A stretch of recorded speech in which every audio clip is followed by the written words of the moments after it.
What's up, guys? Welcome back. It is finally time for us to get into our very last play for these teams right here up in Pro Series. This is Season 10. And of course, as you can see, I am not alone. Mr. Vector Menace right here with me. How are you doing today? What's up, DK? Excellent. I've been waiting for this day. It is the finals. Yeah, it's going to be quite exciting. And of course, we've got Mr. Dale right there in the background as well, you know, just to keep him here in spirit, even though, you know, he's still there. Ignore the other guy, this guy over there. But, you know, that one, Dale, he's here in presence, you know, just to help, you know, push all the way through to that very, very final match. Of course, starting things off as per usual, we're going to be hopping straight into a little bit of that Erangel action to see what the teams are going to be bringing in on towards our battlefield. Of course, this is going to be FPP, so first-person perspective. So it does make it quite challenging for the teams to get themselves into a similar kind of position as we would see over on towards that third-party play, which is kind of the norm most of the way. But for this time around, the teams will have to just try and make do. Of course, speaking about it, teams, this is going to be their final opportunity to secure themselves that position moving in, as we know, right? There is a little bit of that prize money up for grabs, and of course, Vector, you've got a little bit of a calculation as to, you know, where these teams currently find themselves on the overall ranking. I do, and I find myself forecasting here by myself. Just I've got a pin and a play right in front of me, and I'm waiting to see what is going to happen. You know, they are going to use the best skill, or everything, all the tricks is going to come out of the bag. That is good. Yeah, and it's going to be quite exciting to see who will be stepping up. Because currently, if we look at our situation that we've got over on towards the leaderboard, EFX currently sitting up in pole position on 99 points with Team Lag, Rila Insider, Team Apex, and of course Slime 4KT hard on their heels.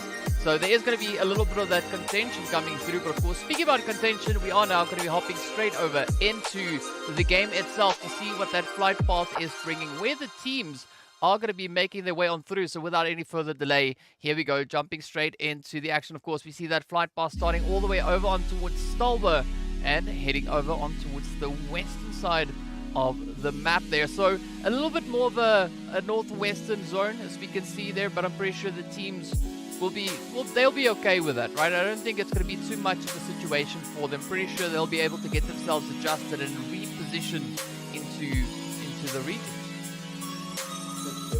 Enough space to share for everyone who will spend better. Although we can see military bases and all the power all the way to the south, it's not going to be fantastic. I mean, I've even seen something at the very beginning. You know, there's a couple of hot drops here. The question is, are they going to do it on the final day? We do know Team Lag and Insider, Apex, all of them in a similar range within the points, and they're not finding hard to catch up in with that team effort. Yep, there is going to be a little bit of like a cat and mouse game being played here, I assume, right? Because if we see EFX, they currently round about like 40-ish points in the lead, so it is going to be a lot of work for Lag, Rila Insider, as well as Apex and Slime 4KT to potentially try and catch up to these teams. So only time will tell where exactly they are going to be going. But now for the time being, we look to our zone and we can see it does take a beautiful shift, moving all the way down in towards that southwestern region. And this is going to be an interesting one, as we can see we've got a beautiful concentration of teams all positioned up in towards that eastern side, very close to Yasnaya, kind of Shelter, you know, Rozok and School. So there's going to be a lot of rotations that now needs to come in for these teams to try and secure themselves a position over on towards that western front. There's going to be so much happening, so much action as well going down outside of the zone. I mean, you can see the amount of teams all the way on the eastern side of the map. Ooh, it's going to be a tough one also once that battles are done, just to even get inside the next zone. Lag is going to have they're going to enjoy themselves. Just looking at where they are placing themselves. Yeah, so there's going to be a lot of potential early engagements coming through, particularly over on towards that eastern side, as we do have the players from DreamTeam now just out in the open, which is a little bit weird. If we look over on towards Lucid Stark, well, let's probably go into that one. We can see Lucid Stark. I do think Lucid Stark is potentially AFK. He hasn't been spotted out just yet. So MetaForce, they just hanging about not going to be doing all too much just yet. But I'm a little bit worried, at least here for Lucid Stark's position. Yeah, I'm actually watching Lucid Stark right now as who's the speaker from MetaForce, but literally just throw the right past him, below the way, unfortunately. But he is lucky. He's so lucky. He's literally standing in the middle of the road.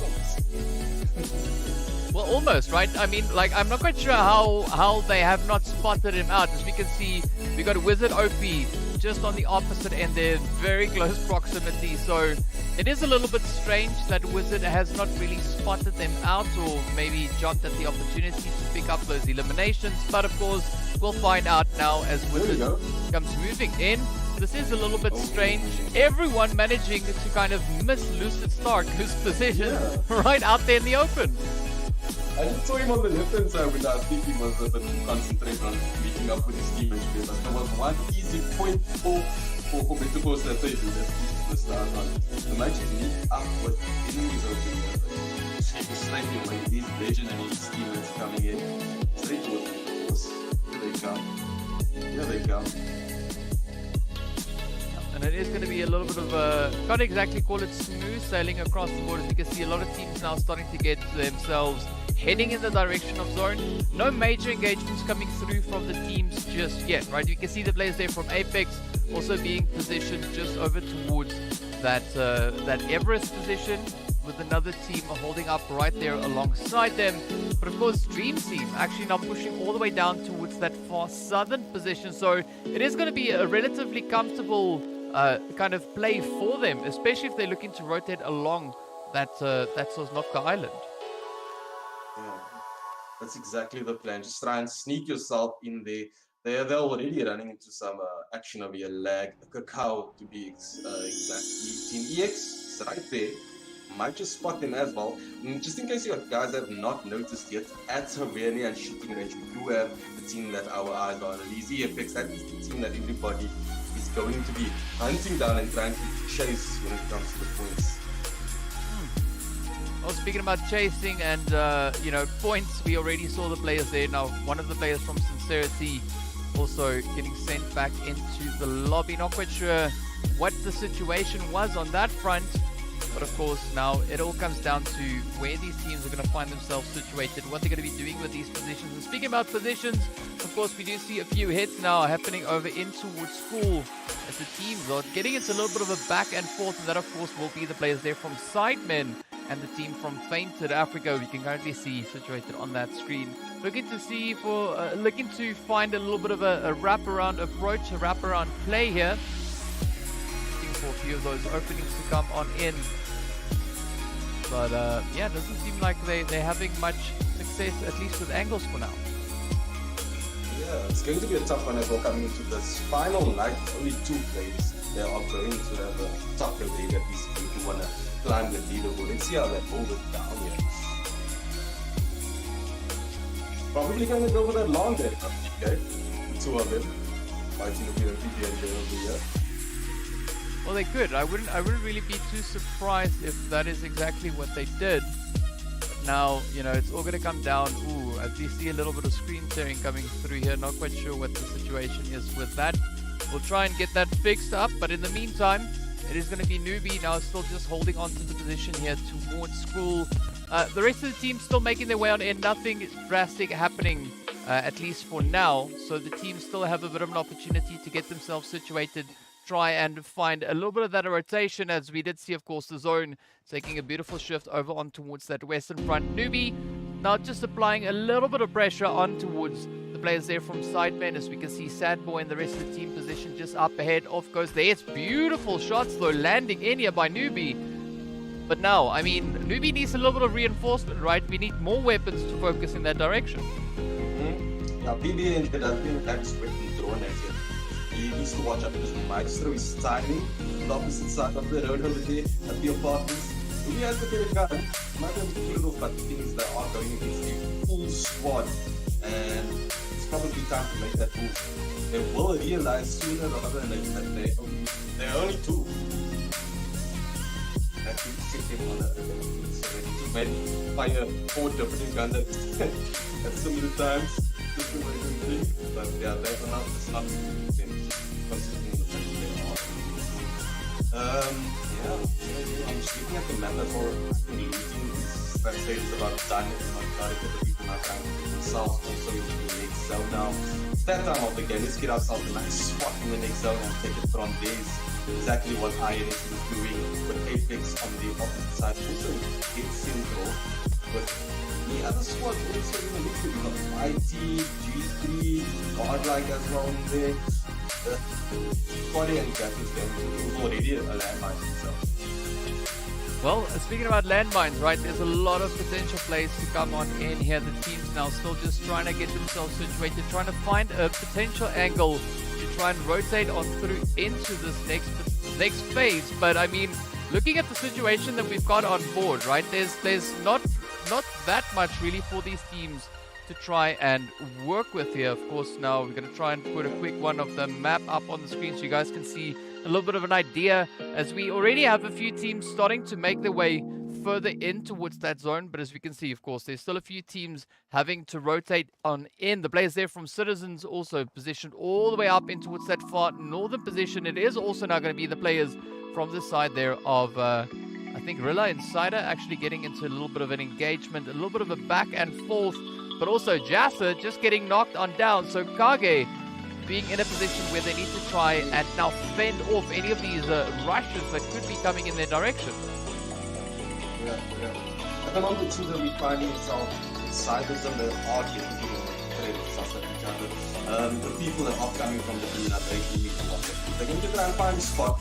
Or as you can see, the entire gap of opportunities are for grabs, but they go further than that, they'll find themselves in a pickle. Yeah, definitely a slightly uncomfortable pickle, right? And you don't really want to go for these uncomfortable pickles, as you know, it could tickle a few things, and then you know, it's one of those things. But definitely looking at the zone, it has now taken a little bit of a swing back over on towards that eastern front. So we've seen so many teams actually now just migrating over on towards the west, but now, of course, in beautiful PUBG fashion, the zone does pull up a little bit of a handbrake and yields itself off in entirely different directions. Again, now putting the teams in a position where they need to try and get themselves resituated.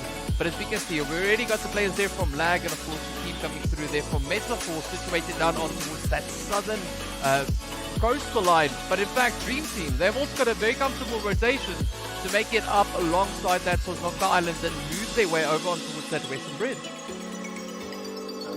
That would be the plan. I'm just looking at Lag esports over here, because they are trying to hold on to that second position where they find themselves. It's quite far ahead, so they do need to win this battle with MetaForce. Can MetaForce be the thorn on their road to catching up to Team EFX? And as you can see, Team EFX are literally having the ball with time, knowing that they have the gap and they do not need to hunt anyone down at the moment. Everybody else needs to do the hunting and the chasing here. Yeah, there's going to be a lot of hunting and chasing coming through. Of course, we see the players there from G3 up in the feed, picking up a few of those much needed points. A little bit of pressure now coming up on towards Fantasy. And of course, we've got Rogue also on the opposite end, finding themselves in a little bit of a predicament. We got SIDEMEN once again on the approach. We're still trying to see if we can find a potential angle. The team's now just huddling up. It is going to be Lag trying to hold on, as they do have Kakao now getting traded off. It is still up to 0-1-9, and Fantasy to keep those defenses strong. But it is going to be a pretty tough place for them, no matter which way they go. So let's see whether or not they'll be able to fend off the advances coming through here from the side of Meta. Because so far, gotta say though, right, Meta doing a pretty good job finding, you know, a few engagements along the way, while still managing to kind of keep themselves hidden enough not to suffer many casualties, as we did see Shiro now rushing around that corner, finding a beautiful play. Here comes the play. Oh, he gets taken down. MetaForce might come on top here, but if you have bubble play with the fun. Oh, top leg, one bubble now. Literally did exactly what I said. All they can do the awesome. Yes. One more to go though. One might just maybe get like one win, and that might just be Chiro. Chiro in the same building. Here they come. Backup needs to come now just to finish the job and get that 4 points in the bag. What a start to be for MetaForce. Yeah, definitely a pretty good play indeed. But now, I mean, 1-9 frantically trying to find a good position to play from, as we can see them now just vaulting out the window, getting up on the balcony, waiting to see what potential plays could be coming from the rest of that Meta team. And it is still a very contentious position, right? We have seen some pretty great plays coming through from 1-9, but now the pressure is on. Meta, they want the squad wipe, they want that elimination, and they are very likely to do pretty much anything in their power to try and lock that in. Yeah. That one also not standing still, he's just waiting. He's not worried whether or not they can. Here we go. Coming up the stairs now. Cheeto now inside, nearly gets taken down. One more bit of up, has the job done there on Cheeto. Here comes Dark He's up next. Cheeto has been spotted. And that's usually enough. Now they're trying to get 35 here. Lag one might just push. And here comes the defense. Hasn't been touched yet. Lag one doing really good thus far. There you go. And he's limited into a two-man squad. MetaForce, I cannot believe it. They had the advantage. 3v1 is now a 2v1. Yeah. Easy ball, considering.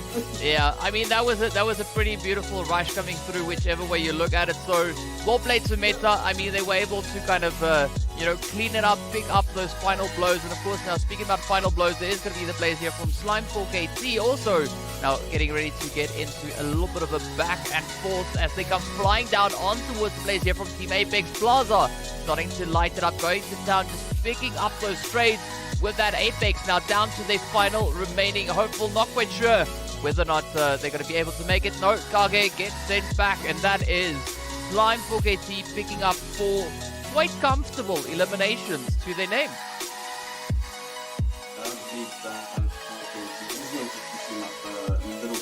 There are 13 targets to that. That's 4 kills, 4 points up the head, and that takes them already about 1 or 2 kills.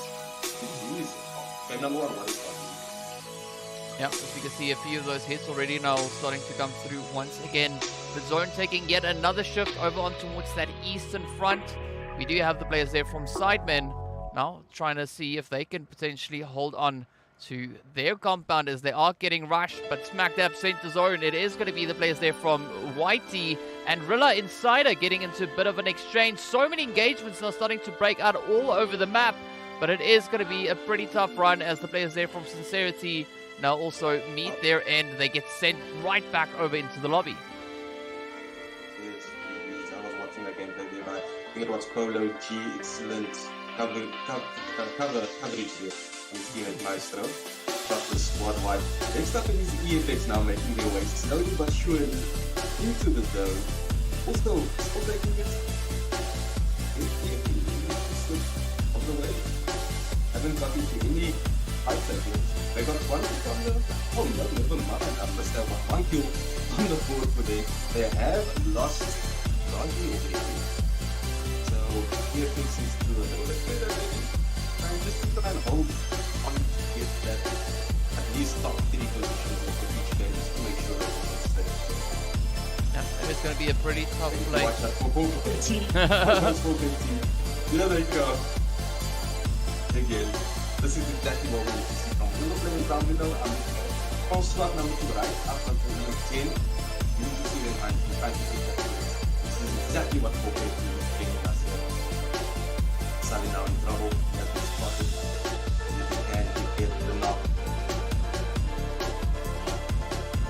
We've got Sprinkles and everyone else now. Sprinkles and Mercury are holding up on that front line, just trying to hold the high ground while they have a potential play coming through now. Just rotating up behind them, as you said. Sudi could be potentially looking to find a little bit of an opening coming in. Meanwhile, the players there from Ultra 6 also in a little bit of a fight, right? We can see them going toe-to-toe with G3 positioned just off in the distance there. So it is going to be Lynx trying to tap away. Slime a little bit cautious, not going to be pushing up too aggressively on their own position, But as we quickly jump over onto the players here from Ultra 6, we can see them now frantically trying to play out of this ball, looking to see if they could potentially reach across and maybe in the exchange or in the trade-off pick up a few of those points. Speaking about points, it is going to be the players there from Gun also looking to ascend down upon the team there from Meta. So we'll be keeping a very watchful eye on that as the zone is now slowly counting away. Not just moving up just yet, right? We've got about a minute or so left on the clock. And of course, as you can see, Nerf Me now quickly trying to get themselves resituated. Got Roshi just up ahead. But they need to be careful. There's so many teams hanging around in the vicinity. One wrong move, and that could actually see the team rotating into any of the opposing teams. One wrong turn, the gun decides to just take some breaks on there, allowing EX to go through ATROX as well. Whitey just holding it down, probably the most typical fort in the next zone. They can expect a couple of vehicles pulling through G3 or the western side coming in. Yeah. Would have done it. Well, we'll just talk in sound effects, right? Who needs words? We can just use sound effects to communicate everything that's happening on screen. As we saw, woo, coming in with a what, and then yo, you know, great stuff. You know what? 4KT was a battle early on 4KT and EFX. They took the mountain there, and I was just thinking, king of the hill 4KT game #1. EFX just escaping them and getting to the east side of the zone, trying to find spots where there's not that much action. Yeah, but it's a pretty tough play, right? So as we can see, G3 now also managing to find a little bit of a trade off there. Gun still keeping a very watchful eye. We got the players there from SIDEMEN also now getting into a little bit of the engagements, a little bit of that back and forth. But it's going to be a pretty tough play, right? So because the players here from Gun, they're trying to secure the southern position, right? And it is looking to be a little bit of a troubling play. Of course, the players here from G3 also finding themselves right on that very edge of the zone, looking to find a bit of an opening. We've got the players there from SIDEMEN positioned not too far off. And this is where G3 is really caught in a very tough spot. Of course, Gun find themselves in just as tricky a position. So you can see Legend MVP now just up ahead, getting knocked right on down. Elaine also getting ready for a bit of that rush, looking to get themselves back into that zone. It is going to be Slim and the rest of the team now from Gun looking to catch up with them and maybe bring in a few of those hits. Here we go. Just like we said, they got the one confirmation today. The points for them. Here they come and they do need to make their way into an area that's already been taken. And there we go, they just lost one of their players. Slim is down as well, 1 more to go. Roshi needs to defend Gunner right now. No, the vehicle making his way into the zone already. Roshi, yeah, surprising. Another knock happening up north as well. 4KT in a battle with Sidizens. And 4KT looking really... I like the way that they're placed right now in the next zone. Split up and every covered as well. And we have G3 now also just trying to sort their battle out with Godlike over here. Whitey probably having an eye on them as well. They have a tough one to crack it out. The Rila Insider is still competing on this battle. What is going to happen with G3 on this? Yeah. And they get out of this situation. It's a pretty tough spot to be in. As we can see, a lot of teams very much spread out. It's going to be G3 still looking for a little bit of that opening. We got the players here from YT also just trying to gatekeep them rather ever so slightly. But I mean, even YT, right? They still have some distance to cover. They're not that close to the zone, so it is going to be a little bit of a worrying rotation coming through from them on that front. As you can see, Rick now quickly just trying to pick up a few of those rotations as they come on in. Ultra 6 being the team rotating up just ahead. Oh, but it is going to be such a difficult play to make. G3 position just off on the side. Could maybe try and reach on through, as we can see. Manfilla's now tapping away.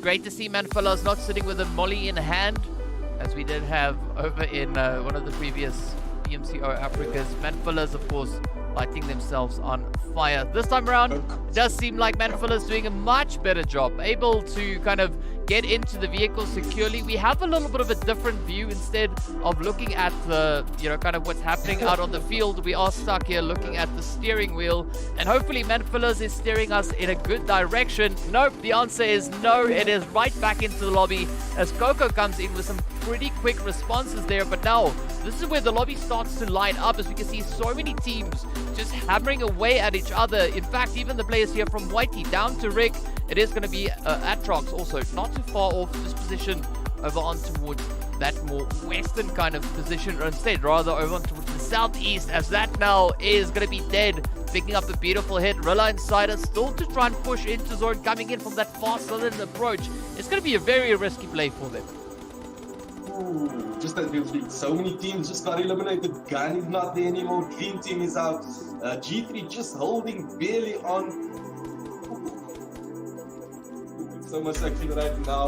You have Rila Insider. I like the positioning as well, just making sure that they can get all of it there. Also, then John Cena's up now. It is that time of the game.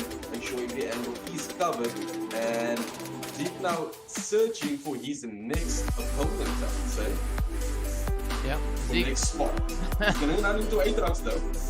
Oh, a little bit of an offside coming through there. But speaking about offsides, I mean, we've got the players there from Slime also now looking to find a bit of an opening.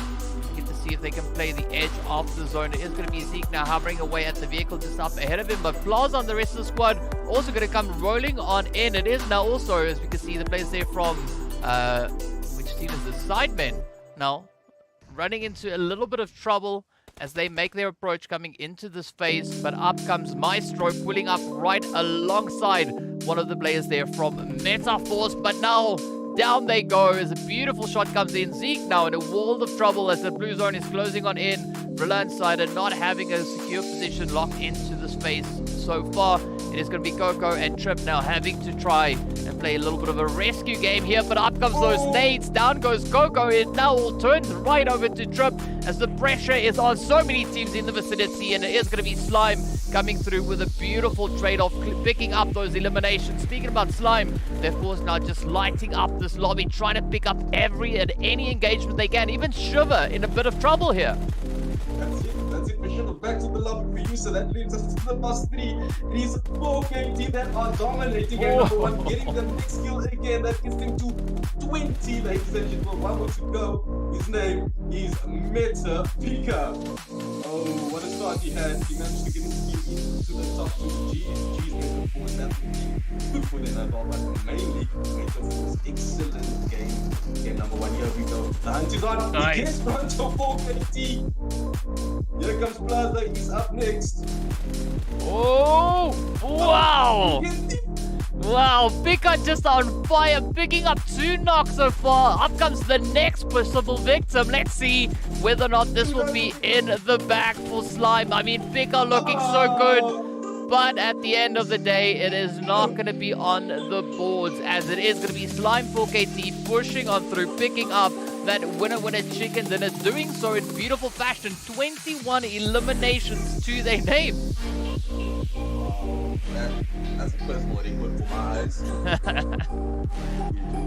Well, I mean, Slime just being absolutely on fire, picking up those 21 eliminations. MetaForce finishing strong, coming into that second position, as we can see, of course, walking away there with their 6 eliminations. It will then also be the players from the side there of Ultra 6 taking third, finishing on 4. The players, of course, from ATROX coming into 4th position with 6. We got the players there from Rila Insider finishing up in that 5th position, coming in with a grand total of 5 eliminations. G3 up in 6th place. We got SIDEMEN in 7th. The players there from YT taking that 8th position. DreamTeam up in 9th. Gun finishing up in 10th. We got EFX in 11th. Sidizens in 12th place. And of course, we got the players here. It says Godlike, but I'm pretty sure that's not the name that we've got on our side. But it is going to be Nereus, Wi-Fi, and the rest of the squad finishing up over in 13th. We also have the players then from Not quite sure who this is. Not quite sure which slot they're supposed to be in, but it is going to be PB&J and Newbie finishing up in 14th place. Sabaweli up in 15th. We got Sincerity in 16th place. Apex 17th. And then, of course, the players there from Lag taking that 18th position. And, of course, we can't forget about our stars of the match. It is going to go straight over to LZD there from Slime Fork AT. Picking up our MVP performance. Zampi getting the best companion award, and it is also then going to be LZD finishing up the match there with the last blow, and just almost 11 kilometers being traveled. So some really good stats coming in there for the side of Slime. I mean, it's great to see them really stepping up to this stage. And of course, as we know, right, so they were playing all the way over in the MEA Championship. So it's great to see a little bit of that experience that they've been able to build up on that front coming through on this side now. So, Victor, this is where I ask you, right? The teams have stepped it up, and we can see you are knee-deep in analysis, right? Just working your way on through there. What is your takeaway from the team's performances in this first match of the day? Awesome stuff, awesome stuff. Of course, we have to shout out for 4K team for what they just displayed over there. I mean, the rest of the teams, everybody has been shut out. Look at them, know what 4K teams they dominated that entire zone. I even lost 3 zone. Maybe they went, even had EFX running for the hills over there.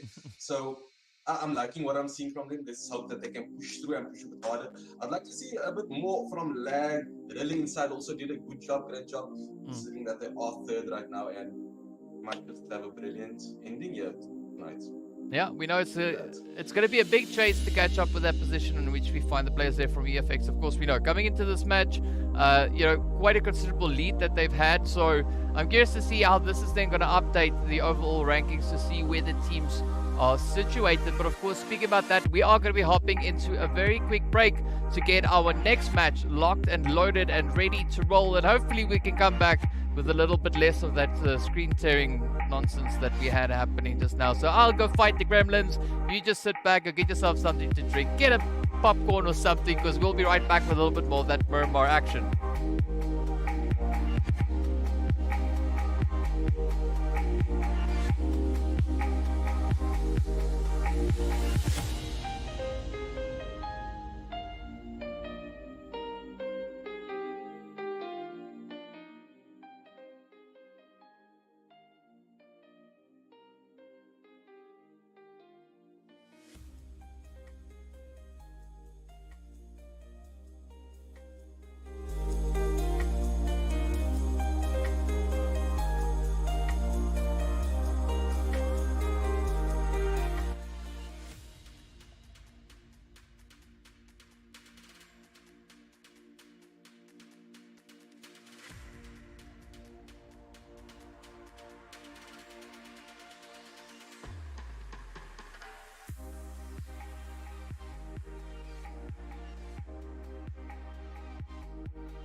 What's up, guys, and welcome back. We're getting ready to move into our second match of the day. Of course, we are heading straight over into the desert for a little bit of that hot and heated action to see what the teams are going to be bringing on through.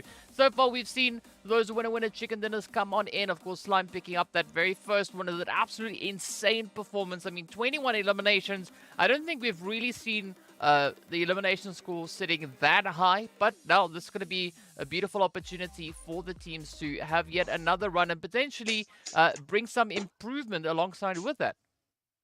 Yeah, well, the reality is, DK, if Slime Pocket, that is the performance that they need. If they are going to want to catch up to EFX, they need a repeat performance of that, either in game number 2 or 3, but that will get them in contention for that first place. And I will be rooting for them personally from my side.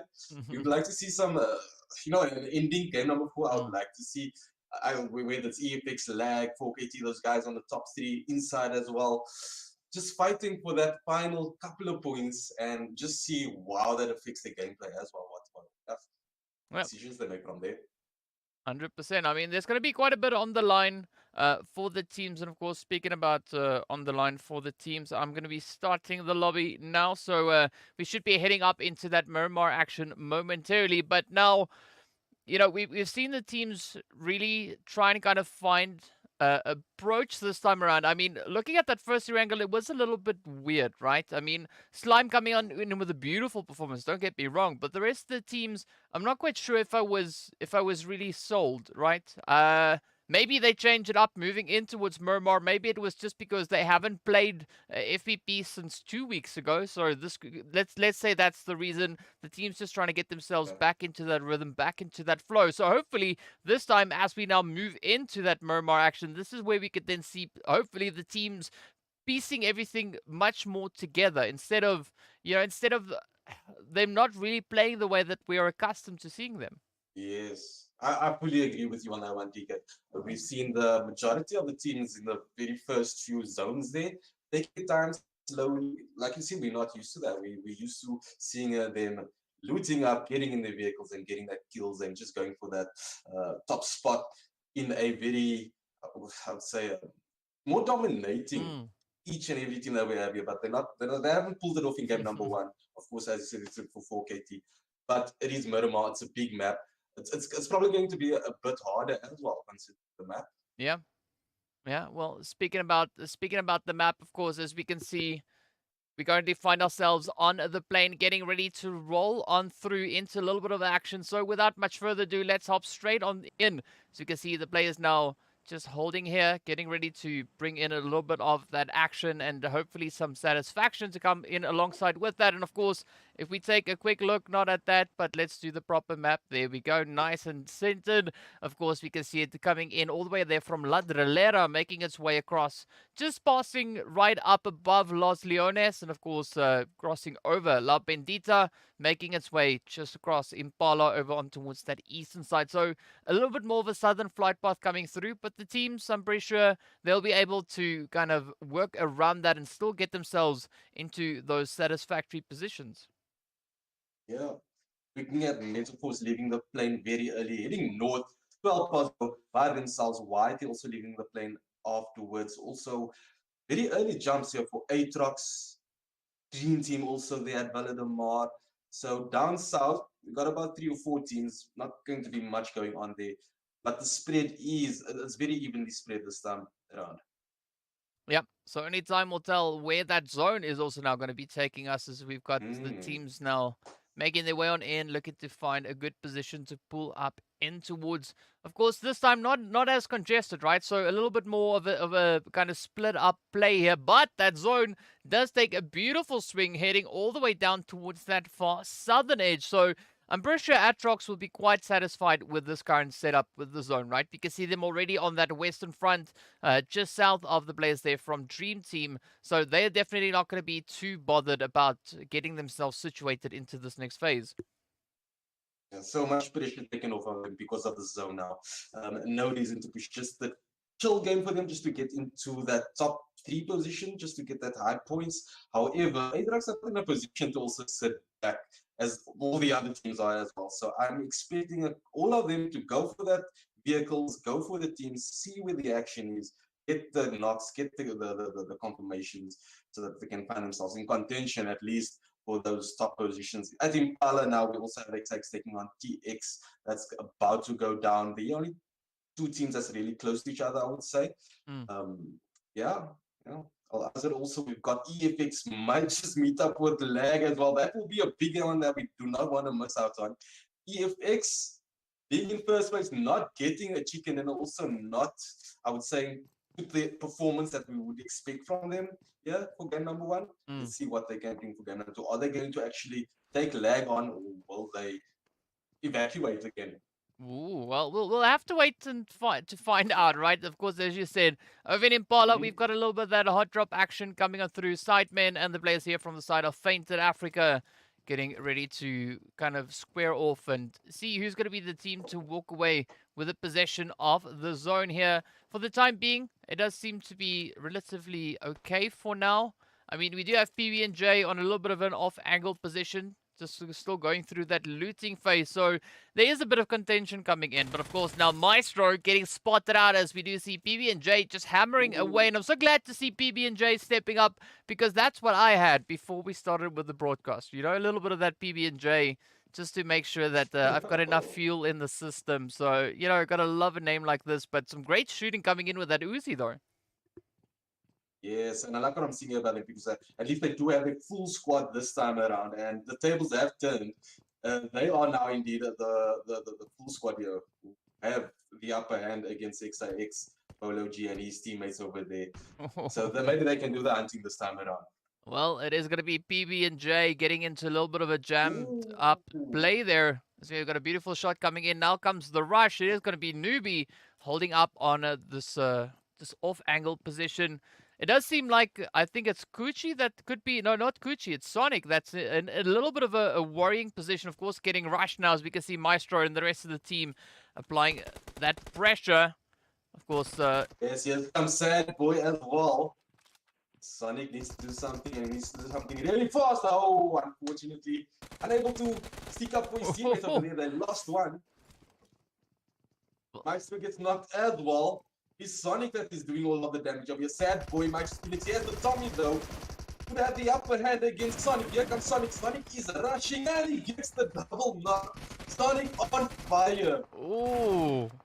That's got a sting though, but now it turns over on towards Polo, and with that it is going to be the end of the road there, as it is going to be the players from the side of Feinted picking up a beautiful wipe, and with that, oh man, another team now having to pack their bags. Off they go. I gotta say, it is a little bit of a worrying play, but SIDEMEN getting caught offside as they got rushed, and you know, that was the end. Yeah, I mean, we saw that the angles just wasn't in there for them now. That situation, I don't know if it's just because of where they found themselves, or the miscommunication, but it caught up to them and they got taken out. Yeah, they got control alt deleted, and you know, now we get to wait to see what the rest of the squads are going to be doing. Of course, we still have 15 teams locked and loaded. And speaking about locked and loaded, it's going to be Ultra 6 now, just looking to explore their options as they are heading a little bit further down in towards the southern reaches of the zone. Of course, we did see that the zone, the phase itself, taking a bit of that southern swing, so a good setup for them. They do find themselves currently positioned smack dab center zone, so all they can do is sit pretty and wait, get themselves fortified in anticipation of the remaining teams moving into this phase. Yeah. We find ourselves also, once again, it is the finals. You cannot just sit there and look pretty. You've got to be hunting. And 4KT, looking at them, they are the ones that's within the zone. They're doing the right thing. They are in their vehicles. They're looking. They're searching. And I'm just hoping that they can pull another performance like that through. But I'm also rooting for the other guys, obviously, as well. Here they come. Here comes DreamTeam is also around in the similar area as 4KT, as YT might just come into that zone. So 4KT will have some action sooner rather than later. It will be there, will come their way at least. Yeah, I mean, it's going to be action or interaction, but some way, somehow, something is definitely going to happen on that screen. As we can see, a lot of teams now just still going about their business. It is only first phase, but we do have that blue zone starting to make its way on through. Curious to see where this next phase is going to be taking us. But again, now, if we look onto the players there from Sincerity, they're also starting to spread themselves out a little bit more on towards that southern position. And I got to say, like, that position where we see Sneak actually pulling up into, I'll try and bring that up on the screen. But I gotta give my stamp of approval over to Sneaks, because this is when I play Miramar. This is where I start. This exact drop right here, this is my starting point. So whenever you're on a Miramar map and you're curious if I'm there, just go look here. If you can find me here, then well, GG to you then. But this is a very interesting position to start, because no one really loots here, right? So for Sincerity to make their way through here, I don't think that we're going to be seeing a lot of teams really investing a lot of effort into exploring this particular position. Yeah. And like for him, the zone falls right over there. And he's basically king of the hill right now of that area of the zone. Chumikara, he's got a point of view to see anyone that's going to come on from any angle. EX also there ahead of him. Teammates nice and spread out as well. Sincerity, they can just get in the vehicle, take whoever on. That's the plan over there. DreamTeam now making their way in. Might just be the next team to meet up with Sincerity over here. Well, speaking about teams, we also have the players now from Lag in a little bit of trouble, right? Fantasy getting knocked on down, as they are, of course, getting rushed. We do see the players there from, I believe that is Team EFX, our current leaders, coming in with a little bit of a rush. Suli picking up that trade, but also now getting traded off in exchange. But Kakao in quite a big position here, quite some trouble. It is going to be 1-9. Now positioned up on the high ground, looking to see if they can reach across 1-9 and 0, trying to bring in as much coverage as they can down over to where their teammates had just fallen. As you can see, Mercury and the rest of the squad now just huddling up, making sure that they've got their meds and their health bars in that more preferred kind of position before potentially getting into another fight now with the rest of Lag.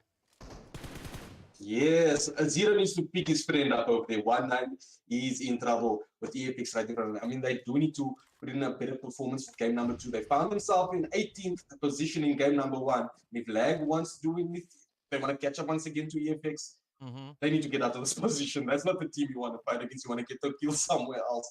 Let someone else do the disappointment. Let's see what Zero decides to do over here. Looks like he's finding himself a spot to take them on, though. Here we go. I mean, we could see a 0 to hero play coming in here at the end of Lag, but it's going to be a really tough and tricky position to play, as we got both Lag players now trying to see if they can find those angles to move on through. Of course, still 55 players alive.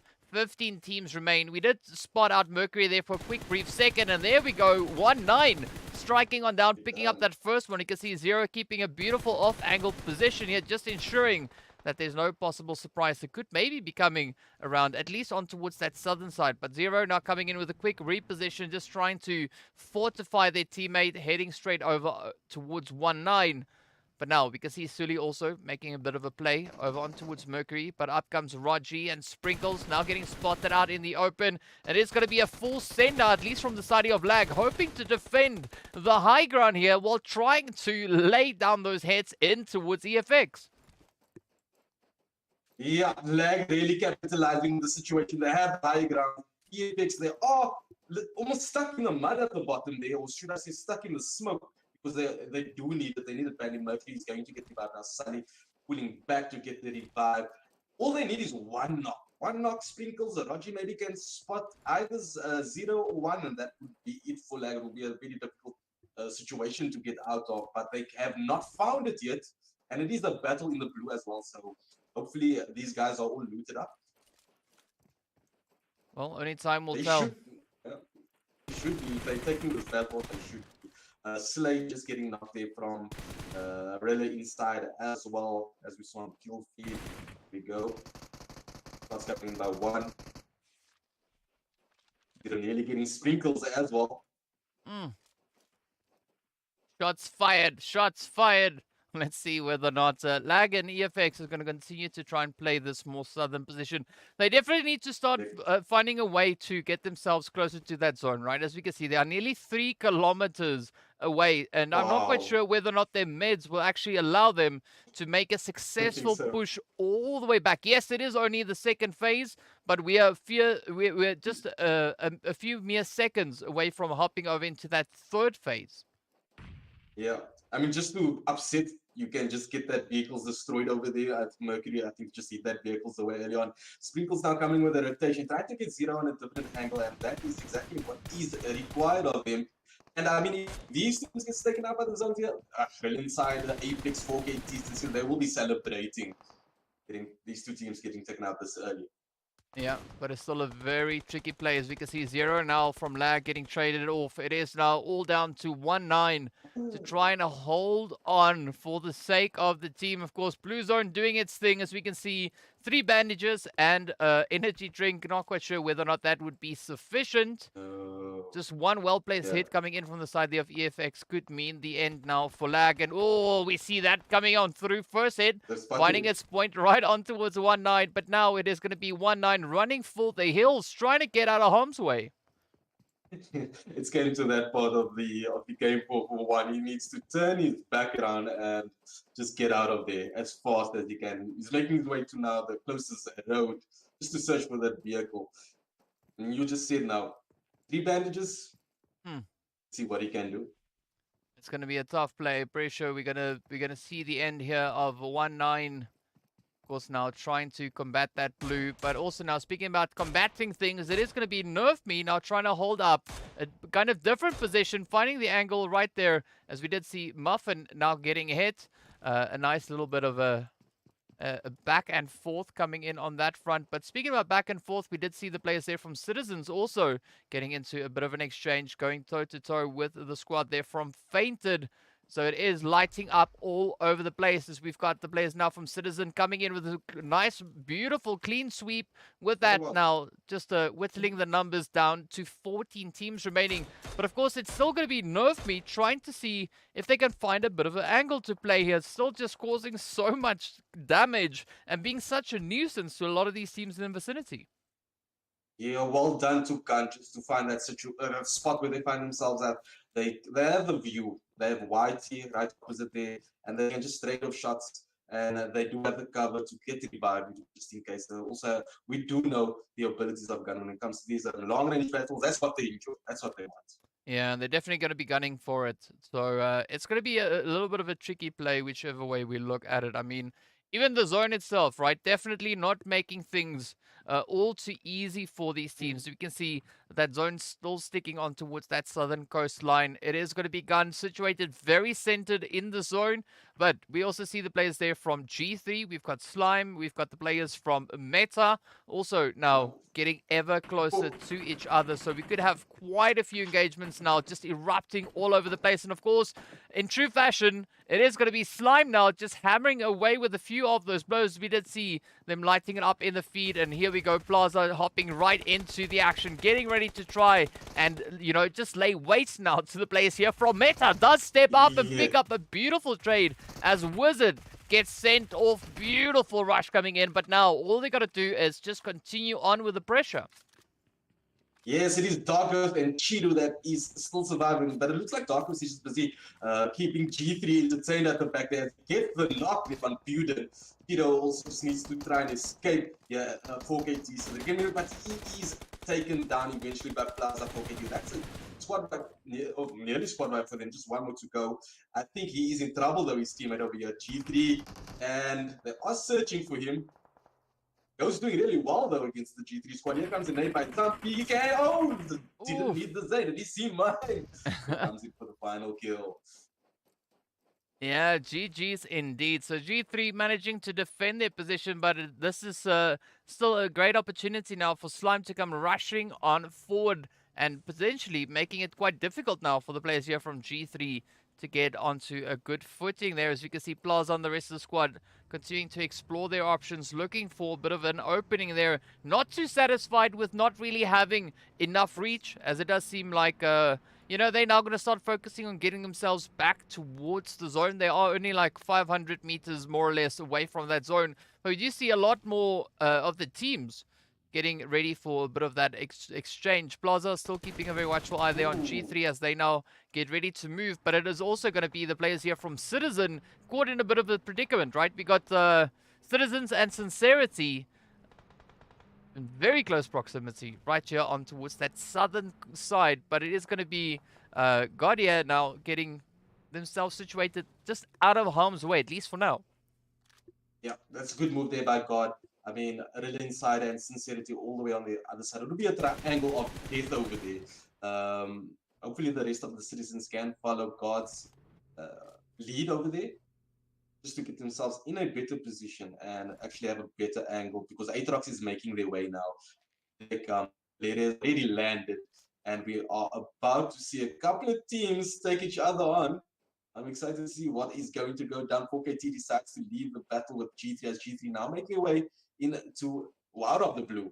4KT is still driving and looking to gatekeep G3 and just not allow them any space. Wow. Citizens also, yeah, I'm out.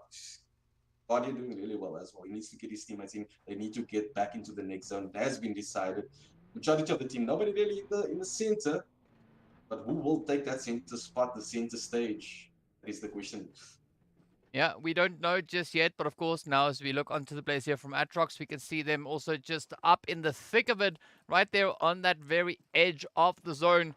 Up ahead is going to be the players there from Ultra 6, looking to see if they can maybe find a way to blaze a good entry point, or just to get a little bit more of that fortification locked on in. Of course, it is going to be Sincerity right alongside them, also looking for that opening. But Grim out in the open, not too much of an exposed position, but I'd be very watchful of Lynx, who we have held up in that building. But it's quite strange to see Lynx not really capitalizing on that opportunity, capitalizing on that angle.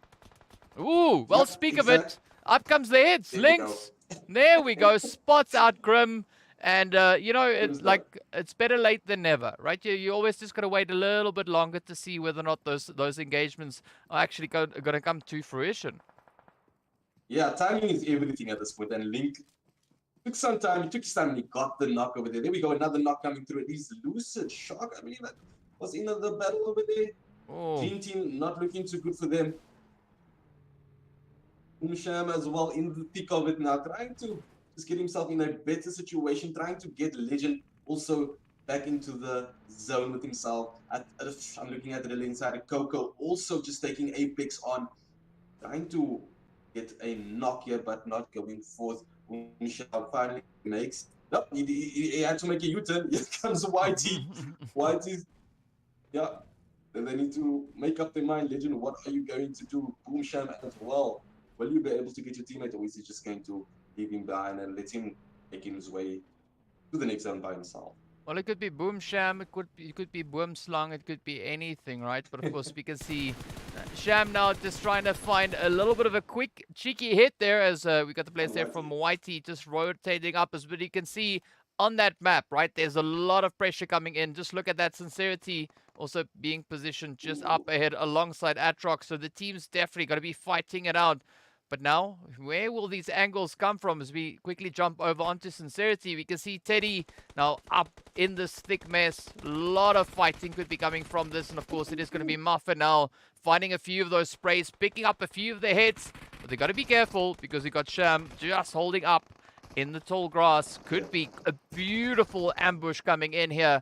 But again, it comes down to that timing. As we can see, Sham just patiently waiting, looking to see if they could find some angle to play from, as Muffin now continues to move up with the rest of the team. But also, they still need to focus on getting themselves a little bit closer to that next zone, as they've only got less than a minute to go. And as we know, right, 6-phase zone, it is going to be absolutely devastating on the teams. The battle needs to be concluded. We've got less than a minute remaining to get. Sean finds himself in a good position as he decided just to capitalize on Sincerity. Towards one of them just got knocked over there by Rila Insider. But at the same time, Mr. Shan and Legend that just pulled up now, they need to watch the back. YT is also doing exactly the same thing that what they are doing to Sincerity right now. Oh. But Rila, I like this position coming in, right? So Rila now setting up a bit of a gatekeep on the edge of that zone. We've got Trip and the rest of the squad now just looking to roll on in, look to fortify it, and then just, just hammer away whoever dares venture up towards them. But this could be a beautiful turning point coming through for Rila Insider, as we can see so many teams situated in and around them. But of course, as we can see, 11 teams still remain. 32 players left to try and fight it out. Muffin coming in with another hit there, as we can see, lighting it up in the feed. But this is where things get a little bit tight, right? Because we know blue zone making its way on in, and look at this, so many teams now just starting to trickle up towards the zone, and even Sham finding themselves in a bit of a tough position. Yeah, look at that. Sham managing to still to survive considering the situation with blue zone. He's pressurizing the situation over there. Legend just got knocked. 2 of YT got taken out by Boomsham himself. He gets Muffin as well. Ooh. That should just buy him the time that he needs. But the Rila Insider, like you said, gatekeeping to perfection over there, finding himself in that relocation. Well, look at this now. Rila Insider looking to come in with a clean sweep as they now rush on forward, just coming in to capitalize on the sheer carnage up ahead of them. Slime also now going toe-to-toe with Gunners. We can see them lighting it up in the feed, but Rila Insider trying to clear up the southern approach of the zone. So many teams for them to lay waste. But let's see whether or not they'll be able to get those hits going. Will they be able to get the devastation working up in their favor? Trip now quickly just trying to lick those wounds, but with that it is going to be Zeke to find the last blow, and with that just send the players there from Sincerity right back over into the lobby. Of course, down to 6 teams we go. The players there from the side of Slime in a little bit of a troubling position. Not quite sure if they're going to be able to get themselves resituated, but pretty sure that they are going to be trying. As there's definitely not too much for them to make much use of, but I'm liking this position though, coming in from Trip. I mean, having a quick look over on towards Slime, you can see them trying to play it from that western position, a beautiful open section up ahead of them, but it does seem like they're turning their attention over on towards the players there from Rila Insider. And of course, now speaking about Insider, it is going to be Trip and the rest of the team just inching their way ever closer to that zone. Right up ahead is going to be the players there from Team EFX.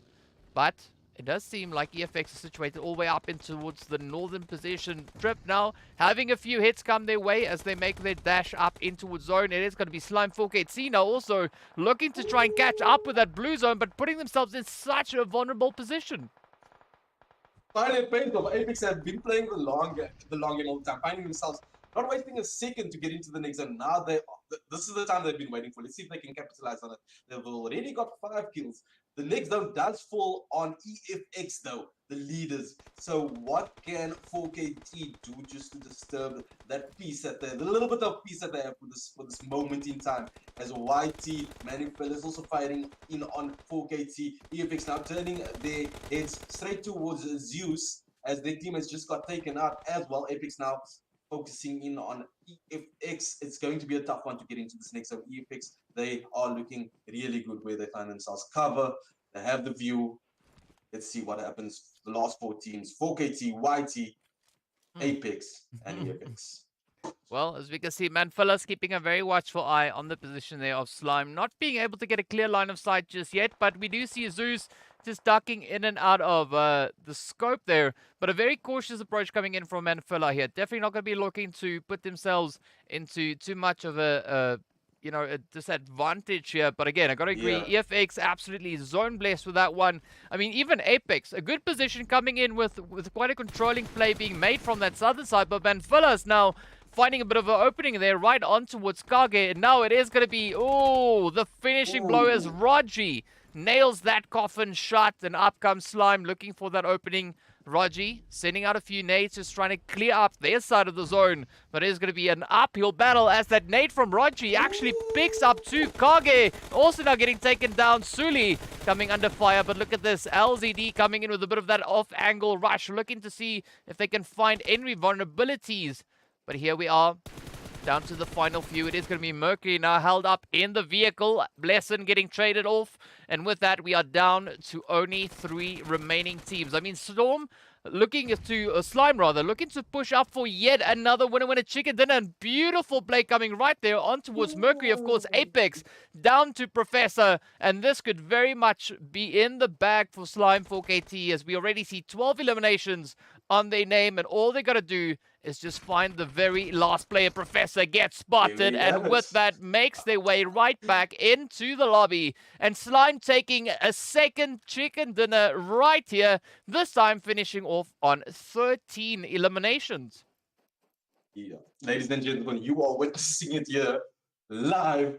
Slime 4KT making a huge comeback. I'm loving the display. GG's once again. Apex as well. They pulled it off. I must say they pulled it off with the zone. Unfortunately, towards the end, the zone, the very last zone, just went towards 4KT, and that was it. That was it. And that's sometimes all it takes, just that final shift to come on through. And that is, you know, at times the deciding factor as to whether or not a team will succeed or have a little bit more of a challenging run. Of course, as we can see, Slime being successful yet again, finishing strong. Apex, as you mentioned, coming into that second position, finishing on 7. Of course, the players then there from EFX taking that third spot, finishing on 6 eliminations. We got a YT up in 4th place with 3. We got the players from Rila Insider up in 5th position, finishing strong on 4 eliminations. DreamTeam in 6th place. Sincerity taking 7th, but not before walking away with 6 eliminations of their own. Of course, Gun taking that 8th place. Then we got the players from Ultra 6 up in 9th. We got the Sidizens in 10th place. We got ATROX in 11th. We got G3 over in 12th place. We got the players from Lag taking 13th. Meta in 14th. Then we got the team here from, I believe this is Feinted, up in 15th position. And then, of course, the players coming through there from SIDEMEN, finishing a strong in 16th position with 1 elimination. Ain't nothing wrong with that. Of course, our stars of the match this time around, it is going to be Zeus coming in for Slime 4KT, also being the player to land the last blow. But LZD right here once again, but this time around getting that best companion position award. For Zeus picking up 6 eliminations and not that much damage. So that means that, you know, Zeus was really just capitalizing on the chaos erupting on the screen. Wow. You know what, tonight, well, at least for the first 2 games, only 3 letters, DK. 4KT. Yes, yes, yes, Well yes, done, yes, guys. yes. And of course, well, as we know, right? So the proper way to say it is 4KT, but we've heard many different versions of that, right? We've heard 4TK, we've had, I don't know, pick a mix, right? We've probably heard all of that happen before. But yes, well done, well-deserved victory coming over to Slime 4KT once again. Excited to see what they will have in store for us for the final 2 games right here of the finals. As next up, we are going to be coming right back over on towards Murmur. So be sure to stay tuned and be with you guys in a short few minutes.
What's up, guys? Welcome back. We're getting ready to roll into our next match, the third match, of course. As I mentioned before, we're heading straight back over on towards Mermart to see whether or not Slime can pick up their third winner chicken dinner. I gotta say here, Vector, though, I mean, Slime, they really sticking it to the opposition here, right? They are, like, seriously chasing that pole position. I mean, we came into today with Slime sitting all the way over in 5th place, right? Being 53 points behind the players there from Team EFX. But looking at Slime's performance so far, I would not be surprised to see Slime potentially having caught up to them by this time. Yeah, I would expect him to be already in 2nd spot, in fact. I mean, look at the amount of kills as well. Besides picking up the 215s in game number 1 and number 2, look at the amount of kills. 21 in game number 1, 13 in game number 2. That is the performance that's going to get them in that 1st position. Also, EFX coming in this time in 3rd, and that kind of keeps the cushion going for them, I would say. Yeah, they're going to need to keep them up, keep that up. Game number 3, game number 4, we're going to need to see a better performance from EFX. Yep. But yeah, 4KT, it's all about 4KT tonight. It seems like 4KT and EFX. Yeah, I mean, but it's good. You know, like something just went click on the side there of you know, of Slime. So it's good to see them really coming back, hitting so hard when making their way through these matches. But of course, as we know, right, there's still 2 more to go. So hopefully we could maybe see another team rise up in opposition, you know, looking to maybe stick it to them. But I'm also still waiting for the players there from EFX to kind of try and defend their position, right? You said that you know, they are still bringing in points on the board, but I'm just a little bit worried that, you know, if they wait a little bit too long, it's going to be quite difficult for them to continue to defend that position. As you know, we've been seeing such an aggressive push coming in from the players there from the Slime side. Yeah, and they will be extremely unhappy with the decision that they went with for game number 1 and game number 2 just because of that. And the harder you push, the more kills you will get, and that's what they needed right now. Yeah, you gotta try and, you know, harvest as many points. I know usually they say you gotta farm as many points, but I mean, so far it does seem like the players there from Slime, they're definitely harvesting points as to, you know, instead of looking to farm those points. I guess both of those things happen on a farm, right? Either which way, before I get too distracted with what's going on, let's have a quick look at that flight path to see what the teams will have to work with this time around, moving into our 3rd match of the day. Of course, we can see flight path starting all the way up in the north, heading right across over water treatment, Hacienda del Patron, Graveyard, a little bit of Los Leones, but of course stopping all the way over on towards that southern side of the zone. So a very centered flight path coming in this time around. Nicely split up there between the entire map here. Miramar, another long game. Question is, what are the teams going to do? We know everybody needs push for the kills here in this game. It is the 2nd last game of the night. It is the finals. They need to take everything all out. They need to go all out today. Oh, yes. Oh, goodness. Okay, so it seems like we've had some sneaky approaches coming in.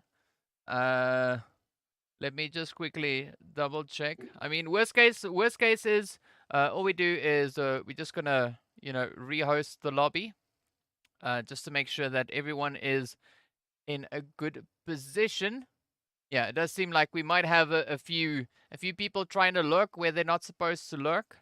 You know, that happens sometimes. Yeah. So I guess what we got to do is we are just gonna be having a quick little bit of a rehost. Just to make sure that, you know, we don't have troublemakers holding up into places where they're not supposed to be. So let's see if we can get everybody out of the lobby and do it all over again. Let's go. So let's see. I just want to try and quickly trigger these buttons while we still have our lovely zone currently displaying. I'm not quite sure if this thing is actually going to end the map. I don't know if I've got that power. I'm not quite sure. Let's find out, right? If I hit these buttons. Nope, nothing changed. Okay, so yeah, not quite sure what's going to happen here, but of course, so we've got some random spectators hopping in just before the room got started, which is always nice. Always great to have. a little bit unfortunate as well. So we're just trying to figure out now from from the people upstairs as to whether or not we're going to continue with the lobby or we're going to bring in a quick bit of a rehost there. So we're just waiting for the feedback from their side.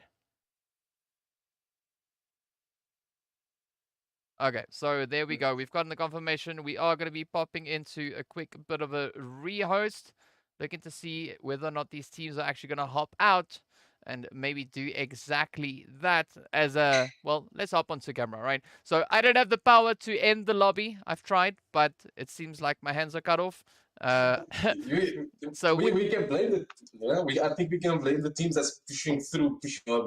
Looking at 4K DreamTeam, EFX. Our eyes is on them, DK. We have not been looking in the spectator slots. So yeah, that happened. Yeah, Exactly. it happens. It happens. All right, so Yeah. we're gonna pop into a little bit of a rehost there. So while we get everything sorted, enjoy some music, and then we'll see you guys back in a short few minutes.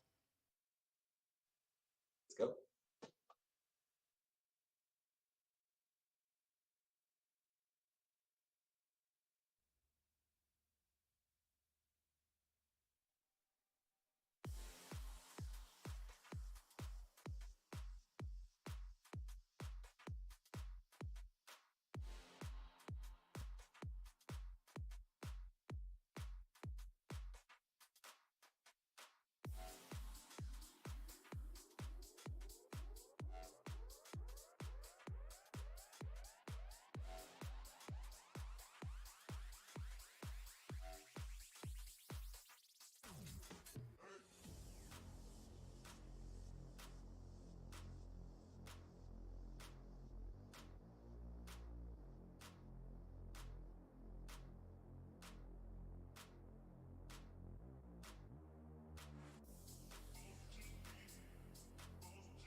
What's up, guys? Welcome back. All right, so yeah, we've got it. We had a few gremlins and a few people misbehaving.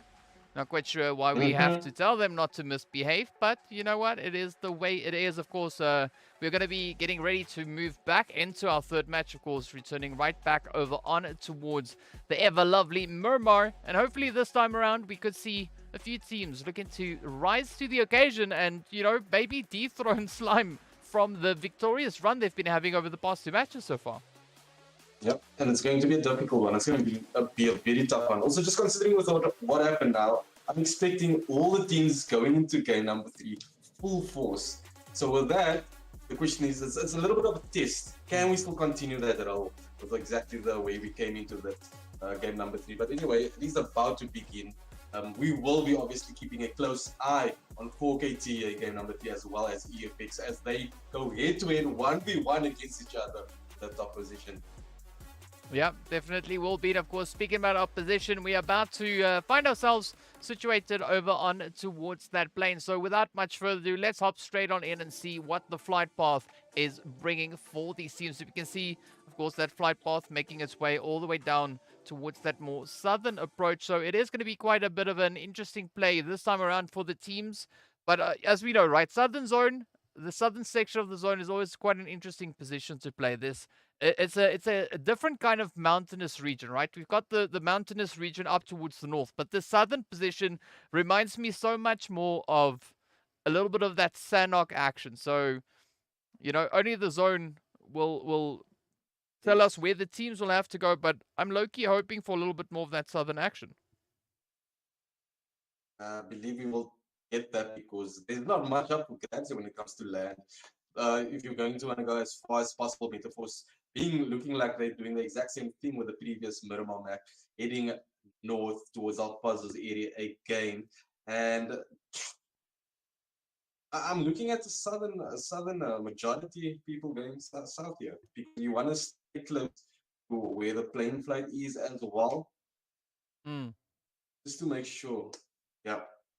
Well, yeah, they're going to want to make sure of a few things, but, you know, at the end of the day, it all comes down to what that zone kind of allows for these teams, as it is a slow, steady approach across the map. The plane about to reach its conclusion here, and then we should see where that zone is going to be coming on through. So, a little bit of anticipation building here as the teams are making their way on down, looking to get themselves set up for that loot phase. And yes, there we go. It is going to be a lovely, lovely western shift coming in. There we go. And we've got drama happening at Chumikara. 4KT and Lag going head to each other, and those are the two teams that's literally fighting for second position at this moment. Whoever's going to get taken out here, it's going to be a disappointment for them. Lag already not doing what they said to do here, coming in 18th, 17th. Let's see what they can do in game number 3. Hopefully they can stop 4KT on this rush that they're literally on right now.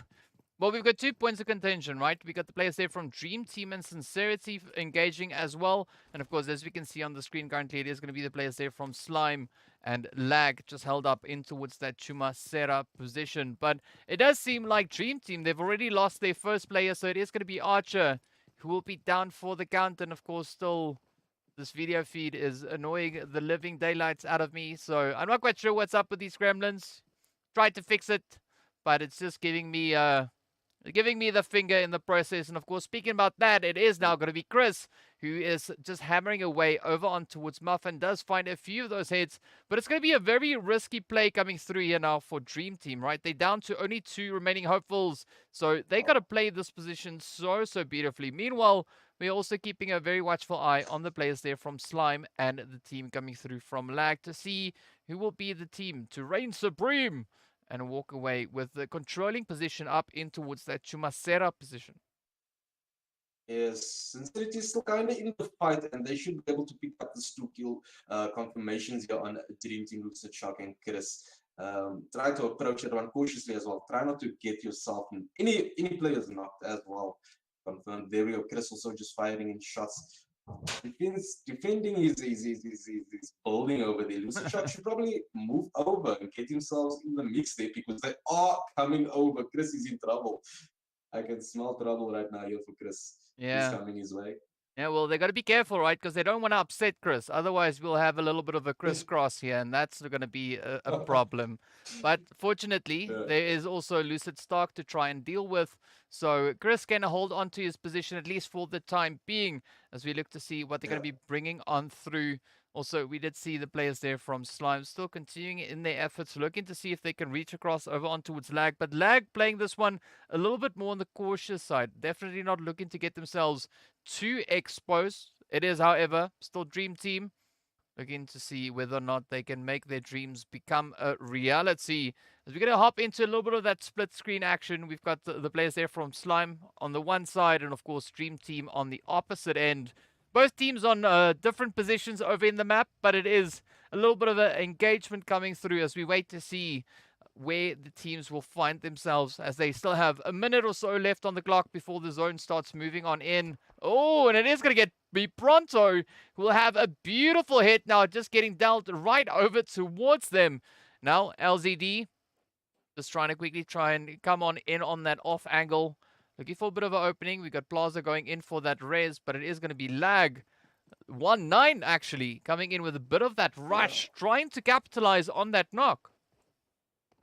Leading all the way through the flag, and the rest of the team should follow suit here. There comes at the back. We have Zero and Fantasy pulling on through as well. Plaza 4KT.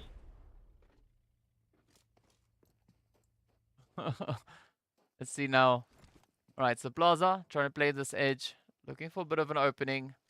Oh, does hear the footsteps coming in there from Lag 1-9. Not really being able to find a clear line of sight on them just yet. But of course, as we can see, they're cooking up those nades, trying to reach across, trying to close, trying to breach the gap rather.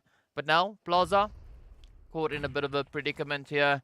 I'd love to see some reinforcements coming in now on the front side there of 4KT, as we do have a little bit more of a split up approach. Pronto, however, in no need of reinforcements, steps up, finds a beautiful off angle spray.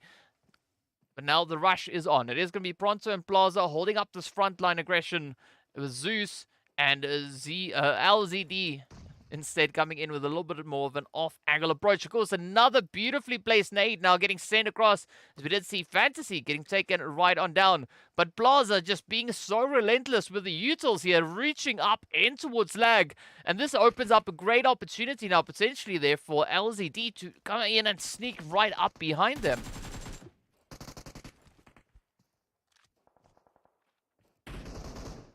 Right, there we go. Just lost Mr. Vector in the trade-off.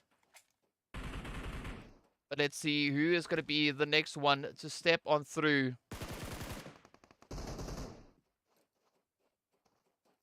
As the teams still have a very difficult position to try and play.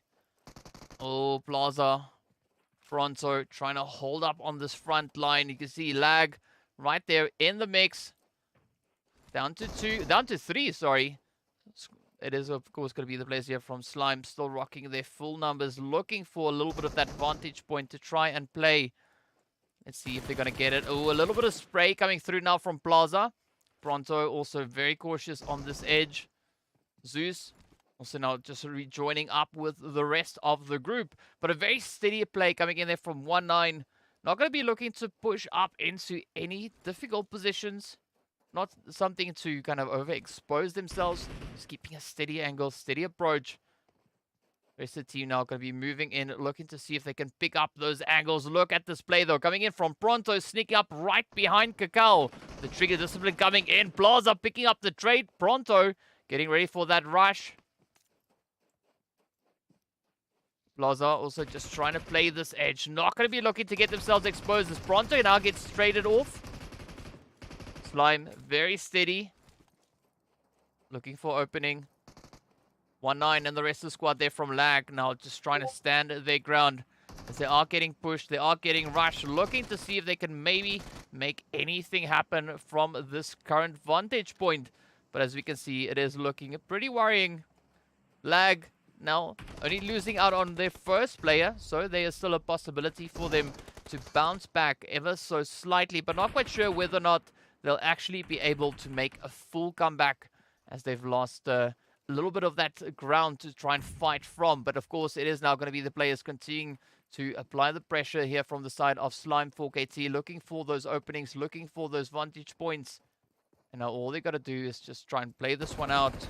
And hopefully they'll be successful in their rush. But of course, as we know, a very, very tricky play coming in indeed. But who will be the team to succeed? As we now look for a little bit of that opening lag, just very steady. Of course, we almost have Mr. Vector back with us. Just quickly trying to ensure that I can grab everything that I need to have right here before we potentially transition back into a little bit of that that hot and spicy action. Of course, the lag still holding on. As you can see, 1-9 now being the last remaining hopeful for the team here. A very, very worrying position to be in indeed. But here we go. Vector, a very tough play coming in. And I mean, I'm liking this aggression coming in from Slime. Yeah, I'm glad I did not miss out on this battle, making it just in time. And it is a lag 1-9. That is a star for lag tonight, eh? Just holding it down for his teammates, and he is approaching this. Actually, gets 4KT there. What happened? Not expect that one. He gets the confirmation as well. And he disappoints 4KT tonight. It's literally all in his hands here. Yeah, it is it's a very tough position to be in. As you can see, lag the last one. But of course, we have Plaza just on the opposite end. And now also the DreamTeam getting rushed. Chris holding up the fort, but essentially gets taken right on down. Off they go. Now, as we continue back over on towards lag to see what they're going to be doing. I mean, it's been a bit of a rough ride coming in now for Slime, right? They've been reduced down to only Plaza. So lag really sticking it up to the side there of Slime, making it so difficult for Slime to find a clear entry point and, you know, to kind of bully them out of that position. So, gotta say, very satisfying performance coming in from lag. But now, all the pressure comes down onto Plaza. Really got to try and make the most make the most out of the current position they find themselves in. Yeah. It's still there for the taking for Plaza for KT, because I mean, if you look at it, he just literally needs to find himself in a position to get himself into the top 3 for just to get some of those points. We don't expect many kills coming from, or many confirmations coming from one player. But the possibility is still there. But lag 1 as well, with the exact same job he needs to pull off as one player for his team. I would say they were in second place, but that's the teams that are going head to each other. And they have to keep that in mind, not to get into any trouble, and just make sure they find themselves in the top positions for the rest of the game. Yeah, it is going to take a lot of work for teams to be able to secure that, at least for the time being. And of course, now speaking about teams looking to get a few things secured, right? It is going to be a good old Nerf and team now just hammering down here, as we can see the players from Gun finding a few angles onto the side there of Meta.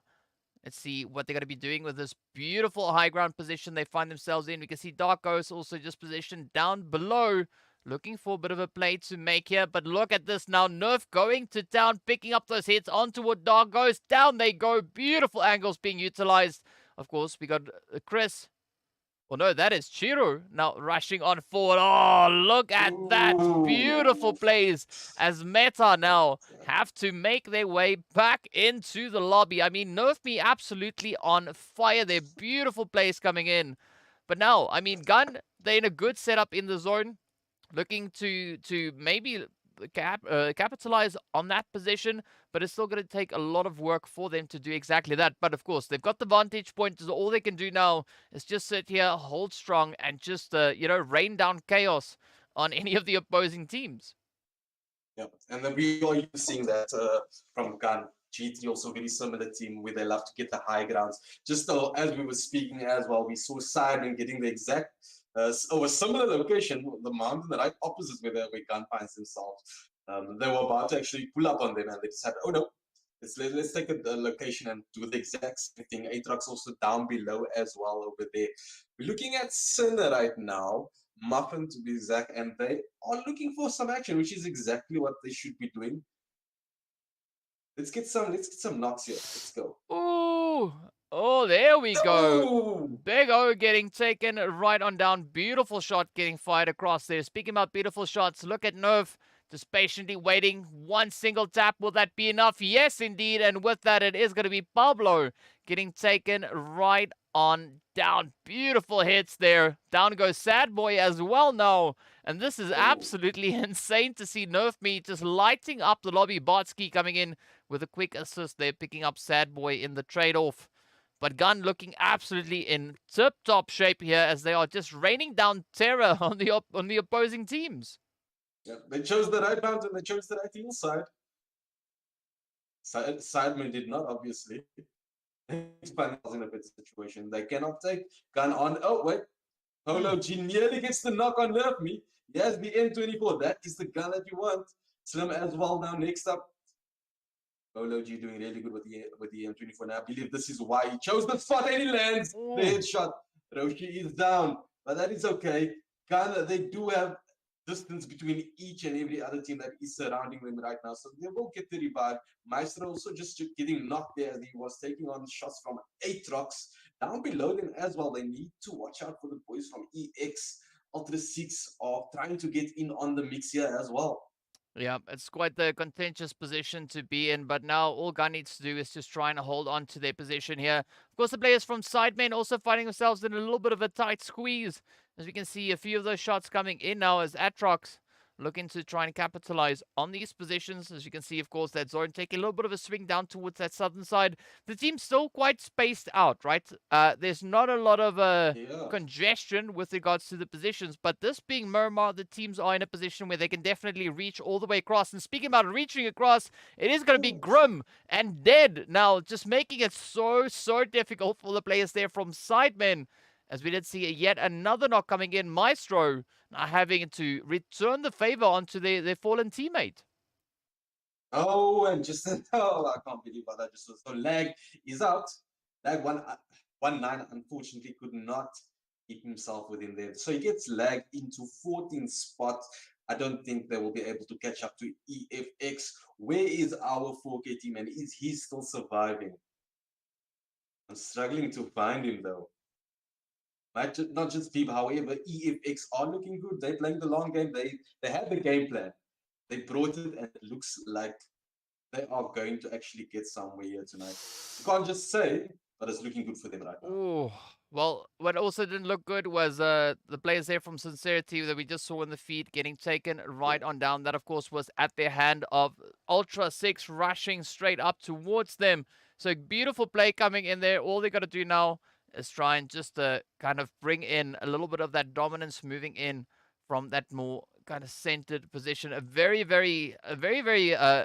strong position actually for them to be holding. I mean, they have their angles, smack dab center zone. All they got to do now is try to defend it. Of course, you can see the players here from SIDEMEN also trying to lick their wounds as Maestro is making their move a little bit further on down. It is also now the players there from G3 coming in, swinging on the very edge of the zone over on towards that eastern side as they're looking for these vantage points.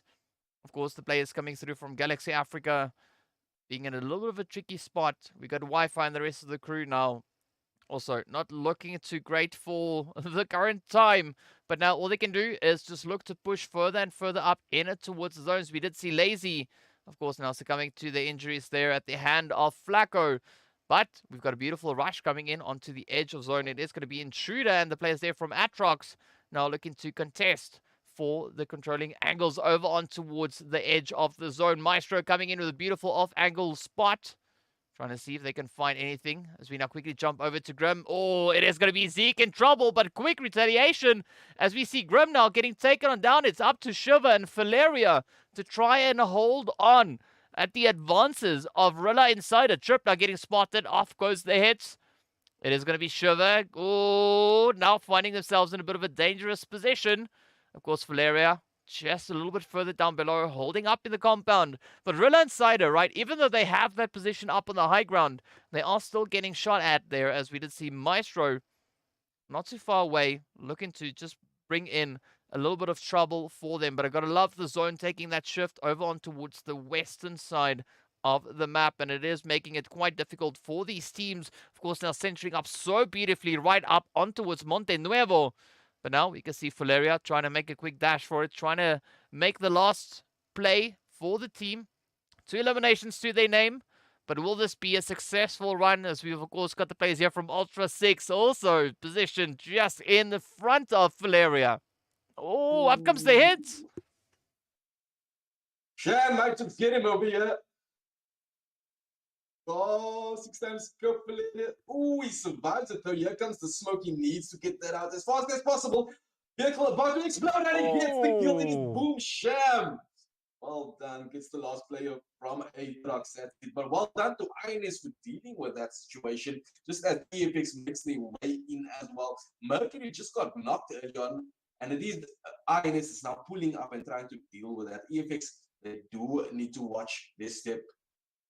Yep, they definitely have to watch this step. And of course, now speaking about watching their steps, it is going to be Legend now trying to capitalize on the Citizens as they come rotating towards the zone. Oh, just gaining entry point and now getting caught out in the crossfires. We can see Legend just hammering away blow after blow, making it so difficult for the players there of Citizens. But of course, Legend not going to be done with that play just yet. We can see Rila Insider now also trying to make their dash, trying to get a secured position.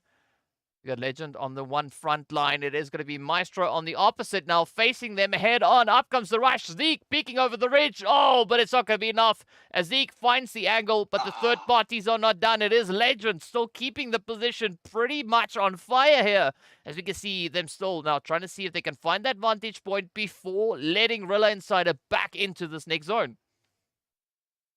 Well, what a game. The game that between Gucci and PB&J, what they just pulled off now, GG's riding straight through the enemy territory. EX over there, just trying to gatekeep everyone. Didn't manage to pull it off on Gucci over there, though. Here we go. Gun also now pulling up. It is going to be a Gunner versus INS battle on the west-hand side over here. Trip, bolt action, just also timing the shot on EX. And he land one. Oh, no. Trip will not be able to get it. Gun being such a thorn in the side, but down goes Botsky as PB&J just spreads it out, and with that, oh, Botsky now trying to find a good position to try and play from. I mean, Nerfby also now looking to rush up alongside Slim here, but, well, they've got a relatively comfortable rotation in the direction there towards the zone, but as we can see also, the players from the side there of Ultra 6 making it quite difficult for any of these teams caught out in that blue zone to get themselves not only into this next phase, but also much further into that safe zone. Link coming in with those hits, picking up that first straight. Oh, it is going to be Whitey also now starting to light things up on the opposite end, as we see a big convergence of teams now coming right there onto the very edge. But it is going to be, the players there from Citizens who now meet their end at the hand of YT. Of course, up comes Ultra 6 once again, looking to blaze the way on through, but Roshi in a bit of a troubling spot. It's going to be a tough one to get out of this situation over here. I mean, we are looking at Elaine and teammates, and hats off to them dealing with, I believe it was that just got eliminated earlier on. Ultra 6 taking out, who was that? Team EFX, of course. It was Gun and EX just sitting tight, and they managed to take down the leaders, EFX. They are out of the game. Game number 3. That's it for them at least. Let's have a look at, here we go, another battle happening between Wi-Fi, just holding the grounds over here, not allowing anyone to come through, but it is G3 Zampi now also just taking on the shots as Gun makes their way in. Here comes Nerf Me. Everyone just raining down chaos. I mean, Apex in a world of trouble. We've got the players here also now from the side of Ultra 6 trying to catch up to that zone. And as you've mentioned, we had the players there from Gun also still looking to hold strong.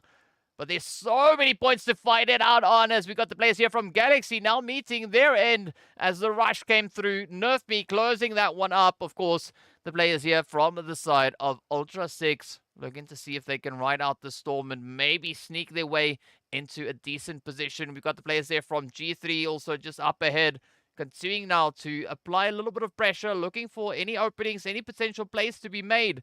You can see Mind and the rest of the squad now just peeling out of these buildings.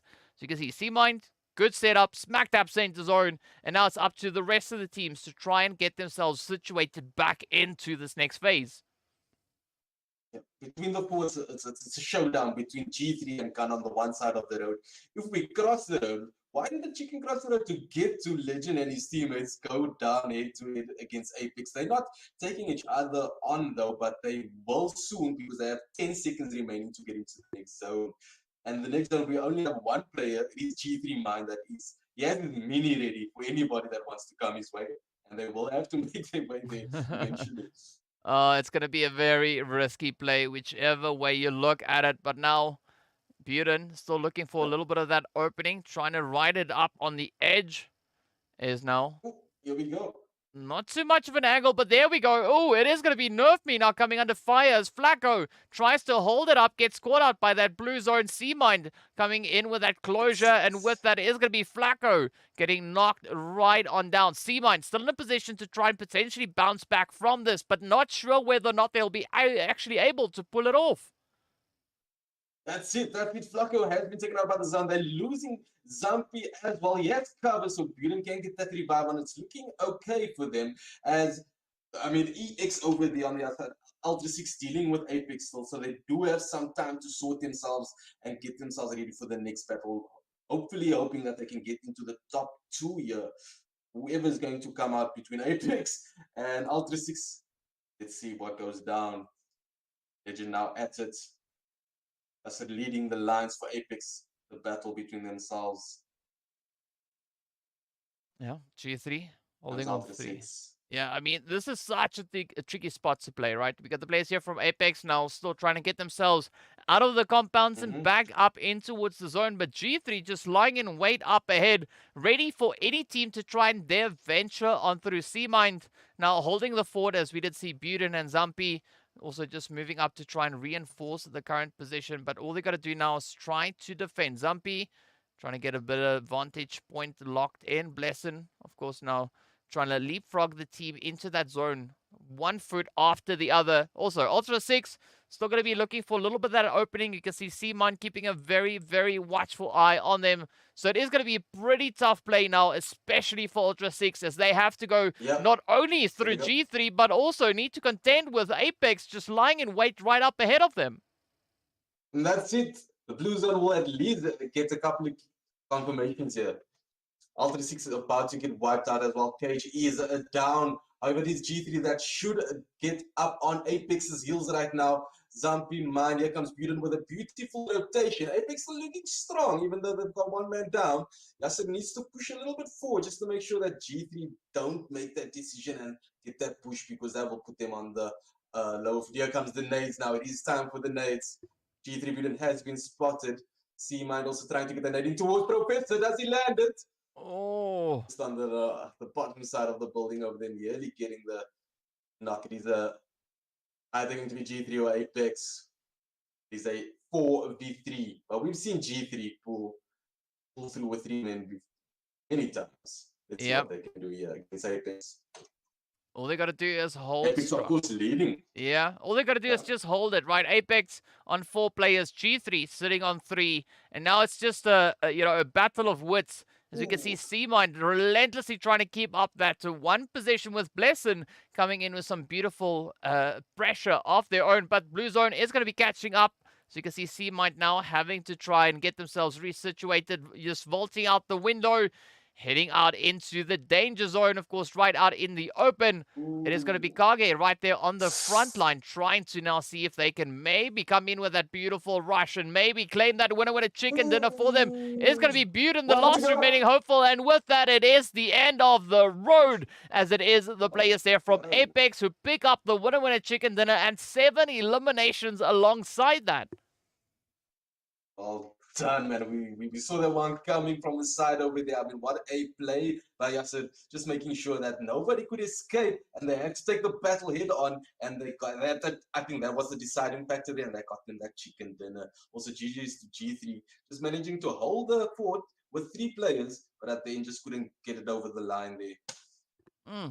I mean, a really, really interesting play coming in there. Nonetheless, of course, G3 being able to secure themselves those 5 eliminations up in that second position. Of course, as we can see, Apex, good run across the board. Also, then we've got the players Coming in there from Ultra 6, finishing strong in 3rd place, as we have 8 eliminations to their name. Gun stepping up to the plate there. We've got Nerfby picking up 6 with the rest of the squad, finishing on 1 elim each. So that puts them on a grand total of 9. And of course, the players there from Galaxy Africa taking that 5th position with 1 elimination to their name. As we move a little bit further down, it's YT up in 6th place. It is going to be the players there from Feinted up in 7th. Sidizens taking 8th. We got EFX securing themselves the 9th place. Of course, Rila Insider up in 10th place. We got SIDEMEN up in 11th. ATROX in 12th place. Sincerity taking 13th. Lag taking 14th.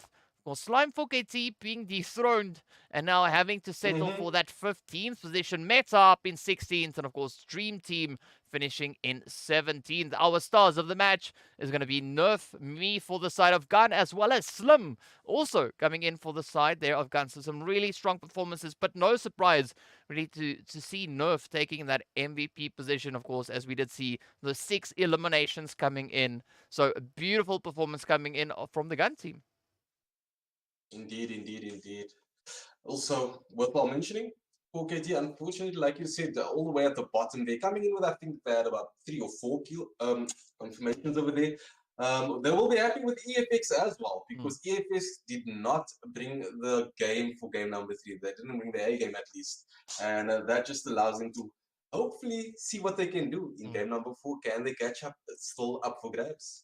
Only time will tell, and of course, speaking about game number 4, that is coming up next. So be sure to stay tuned, and we'll see you guys back in a short few minutes right after the break.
What's up, guys? Welcome back. We're getting ready to move into our final match of the day to see what the teams are going to be bringing in this final rush. And of course, as we did see the players there from Slime getting dethroned, not being able to pick up their third consecutive winner chicken dinner. But who knows? Maybe that could all be changing moving into this very last match of the day. Now, Vector, any expectations or predictions you have coming into this last match? Yeah, nevertheless, it's still on. The battle is still on between Slime Forgetty and EFX, Team EFX, because both teams now they've been able to capitalize in game number 3. And that is one thing. Still, the battle's still on. Yeah, it ain't over until it's over. Of course, speaking about that, we are about to make our way up into the plane to see what that flight path is going to be bringing in. Of course, looking to see where the teams are going to be dropping down, as well as what that zone could have in store for us. So without much further ado, they're going to be getting ready to hop straight on over. So let's enjoy a little bit of the action on our final match of the day. Whoa, look at the plane like TK. Straight over military base ending off at Lebovka. The entire north side of the map, nobody going to be there. So it's going to be, I'd say, lit from the very beginning. Not many places to choose from. Yep, definitely not a lot of places for these teams to really choose from. So it's going to be a little bit of work for them to get themselves well situated. But of course, now let's look to see where the teams are going to be going and who's going to be jumping into which positions, as the teams will be making their way on down momentarily. And of course, let's take a look at that map once again. There we go. We have the players from ATROX and Gun jumping out quite early, making the way. No, sorry, that's not ATROX. That's Rila Insider and ATROX making their way across, looking to see if they can find themselves into a little bit of a position there. No, wait. No, I was right the first time around. It is Gun and ATROX. I'm getting confused because the one view is on Rila Insider, and they also got that little bit of a red color, as we can see them now making their way over towards that western bridge position. The players there from Ultra 6 also hot on their heels. So it is going to be a little bit of a contentious start for Gun and the players there from ATROX, situated up in towards the ever lovely Primorsk. They will be going into it against each other.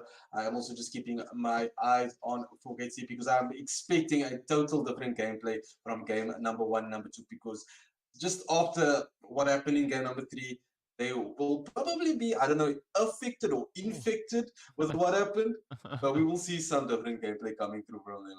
I'm sure of that.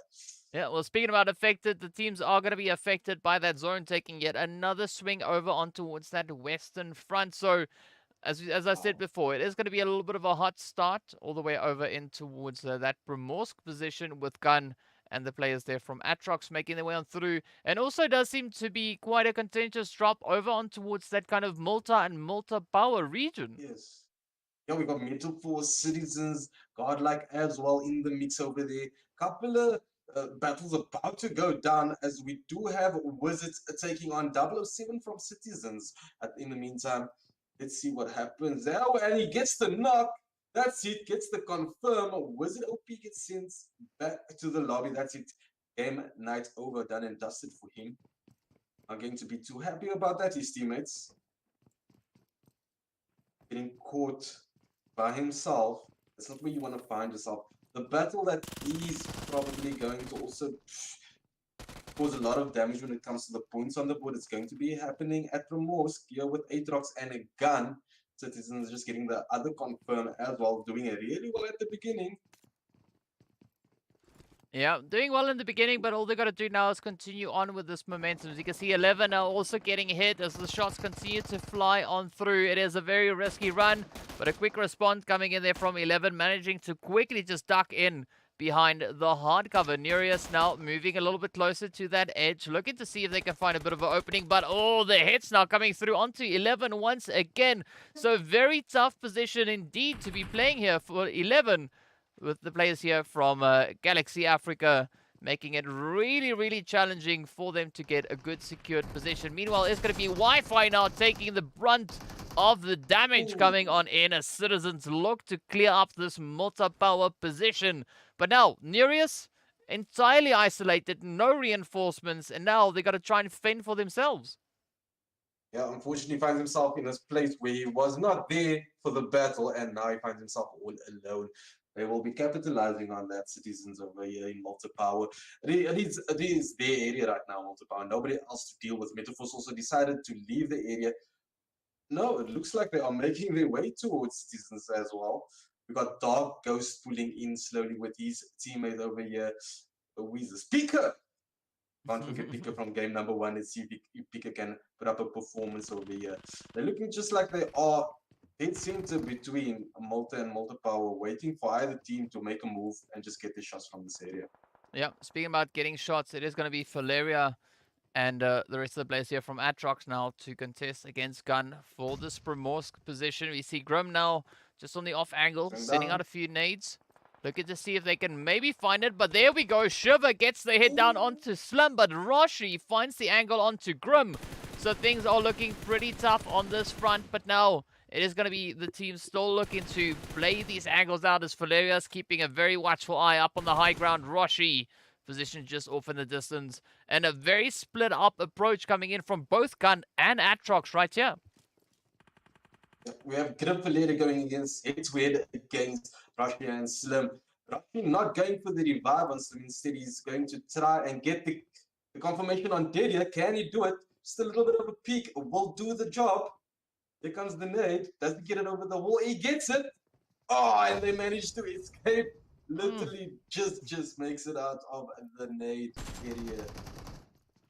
Oh, Unit has been found. Eventually, it is 11 that gets the confirmation over there. That's it for confirmations for them on the board. yeah, Citizens, yeah, they've definitely done their due diligence. They've cleared out and made sure that it is theirs for the controlling, at least for the time being. But of course, we do have the players there from Meta rolling up right behind them. Elsewhere, we do see the players from Lag and Rila Insider a bit about to get into a bit of a tussle. Also, we've got Sincerity and the players there from the side of Ultra 6 also prepping themselves for a little bit of those fights. But as we can see, the feed definitely starting to light up. Quite a few points of contention coming in. It is now going to be the players there from Lag looking to try and defend their position from the advances of Rila Insider. As we can see now, it is going to be Zeke to come under fire as Fantasy tries to lay down the law, looking to see if they can regain a little bit of control in this position. It is now Fantasy with a quick reposition. Will we see that rush coming in? We do have Coco also just holding up in the distance. So this could be a beautiful play coming in for Lag. Not quite sure whether or not they're going to be able to find it all the way through. Up comes that first play now from Fantasy, looking for the confirmation. Trip and Coco still holding on to the high ground. They are getting ready to circle on through, as we see Zeke now getting finished on off as Zero comes in for the confirmation. Wow. Coco still just standing their ground, not going to be jumping at opportunity here to pop in a few hits. Not at all. I mean, Lag also on a roll as well, coming in from game number 2, putting on quite a performance, even though it's Lag 1 being the last survivor.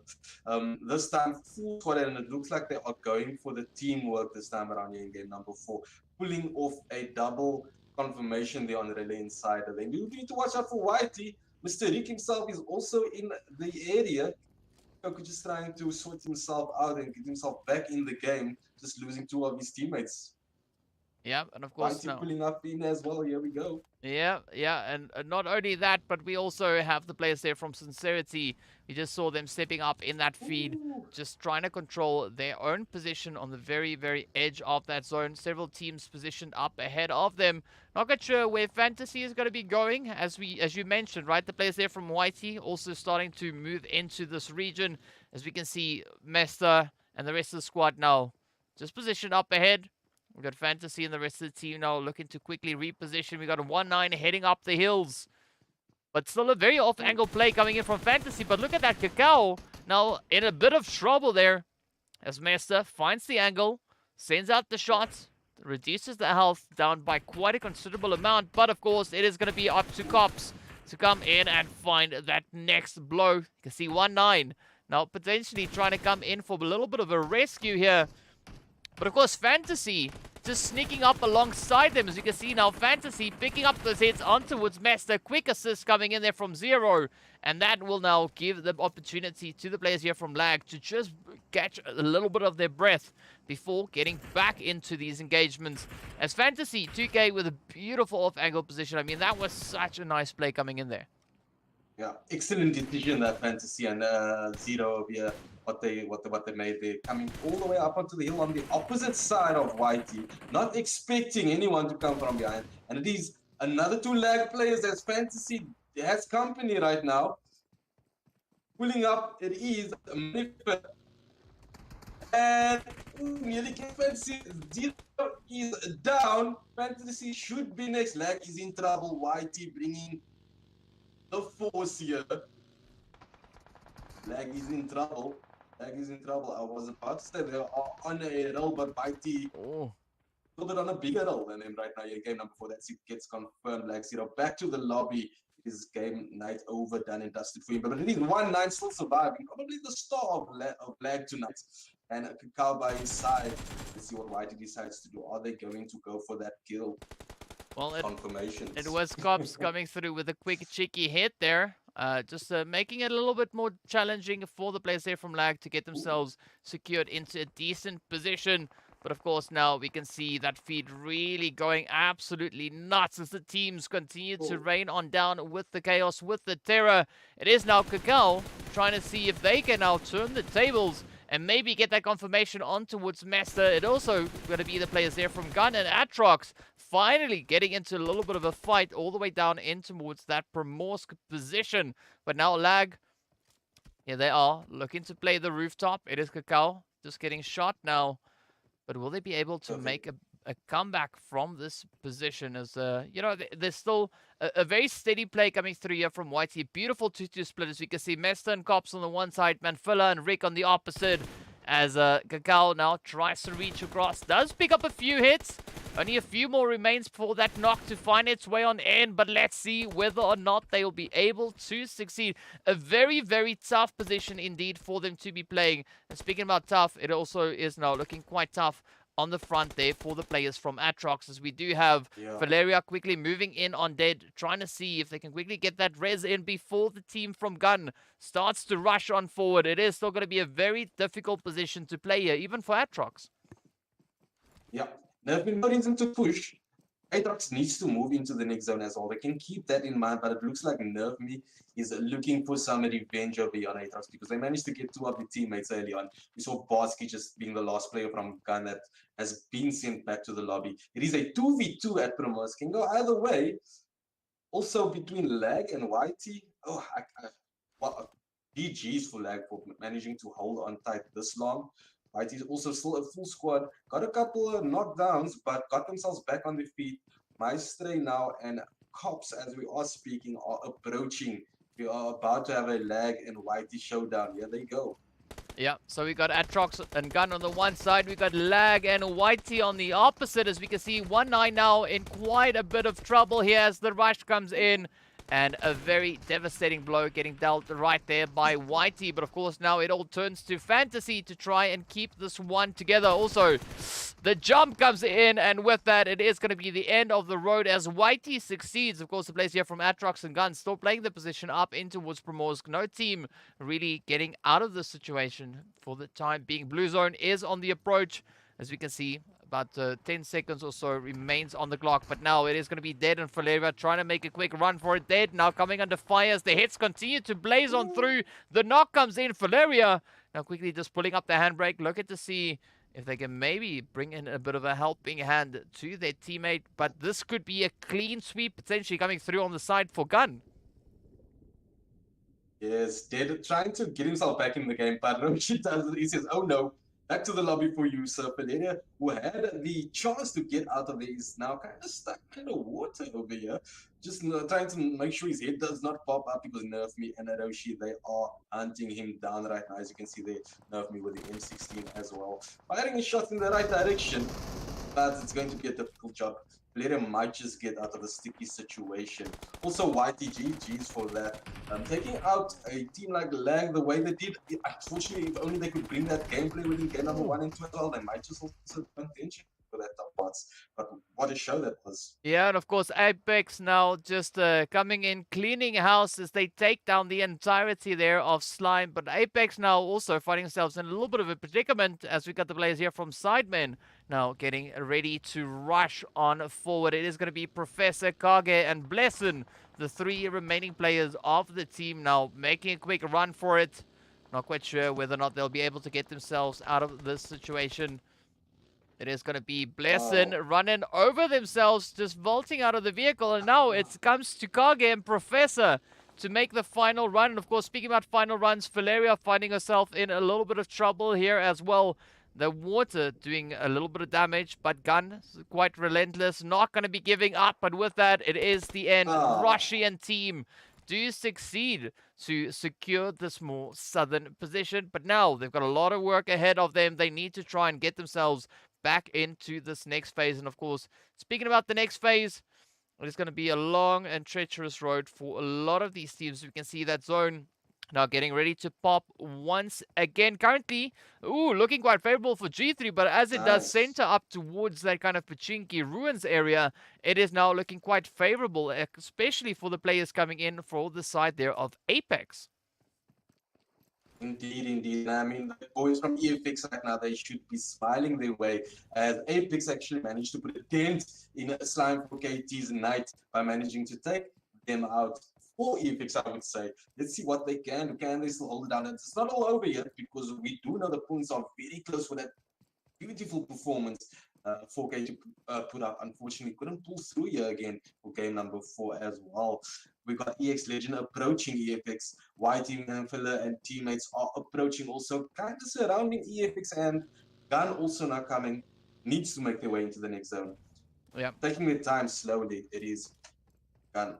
And Manfiller is also now coming in to the center of things. Apex looking to take the main buildings outside of Pachinki as well. Where will it go down? Who is it going to be next? Yeah, about to go down. I mean, definitely the players here from YT are looking to assert a little bit of dominance. Yes. As they rush now up in towards that center zone position, right? You can see the rest of the teams definitely starting to trickle on through. It is going to be Sincerity and Lynx from the side there. Ooh, never mind. It's going to be Sully now coming under fire as Manfiller finds a beautiful hit. A little bit of a cheeky angle there, coming in with that 8-scope on the Mini with a beautiful suppressor on it. But Roger also now getting spotted out on the top, trying to hold on to that ridge line. Up comes the hits. Manfiller not being able to find the best shot, but still applying a little bit of pressure, just firing a few warning shots and reminding the players there from EFX that they still have to be a little bit cautious of their position. Indeed, they do, because G3 is also trailing behind them. We got Buden on the opposite end there. Not looking their way, but they are there. If EFX are spotted, they will be in so much trouble. Apex also trying to deal with YT on the opposite side of YT over there. Citizens now also trying to get in on the mix here as well, now making their way by vehicle. It's a little bit of a... Everyone's playing it slow as well, it seems like.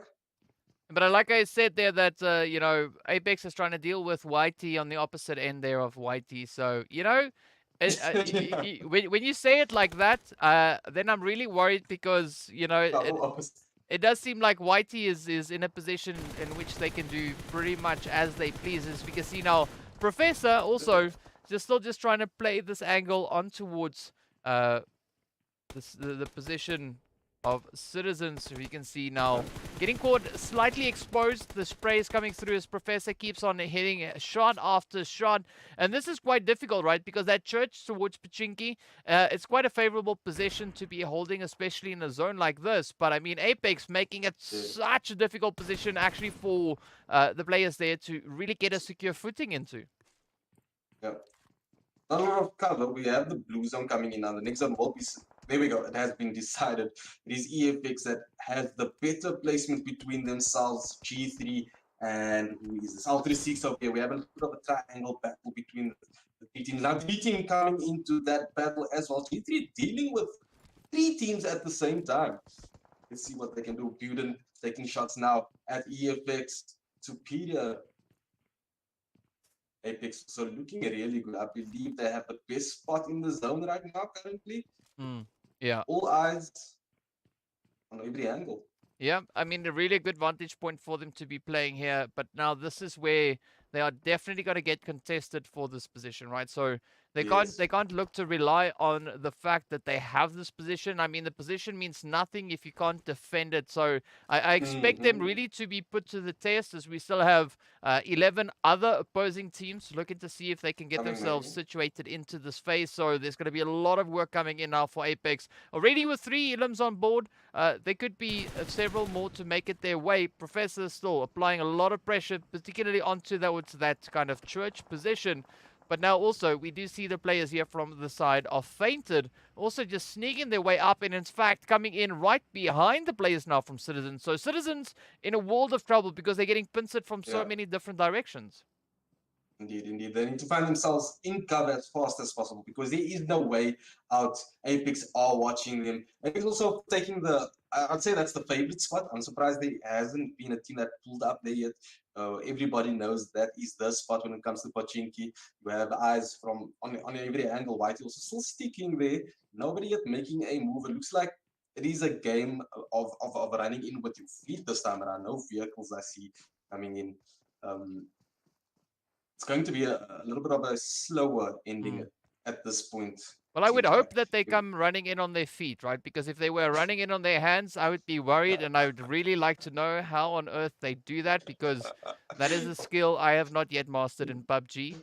So I'm not quite sure if there's anyone that has really mastered that. And of course, speaking about mastering, it is going to be Rashi now looking to master the scope over on towards the opposite end of that zone.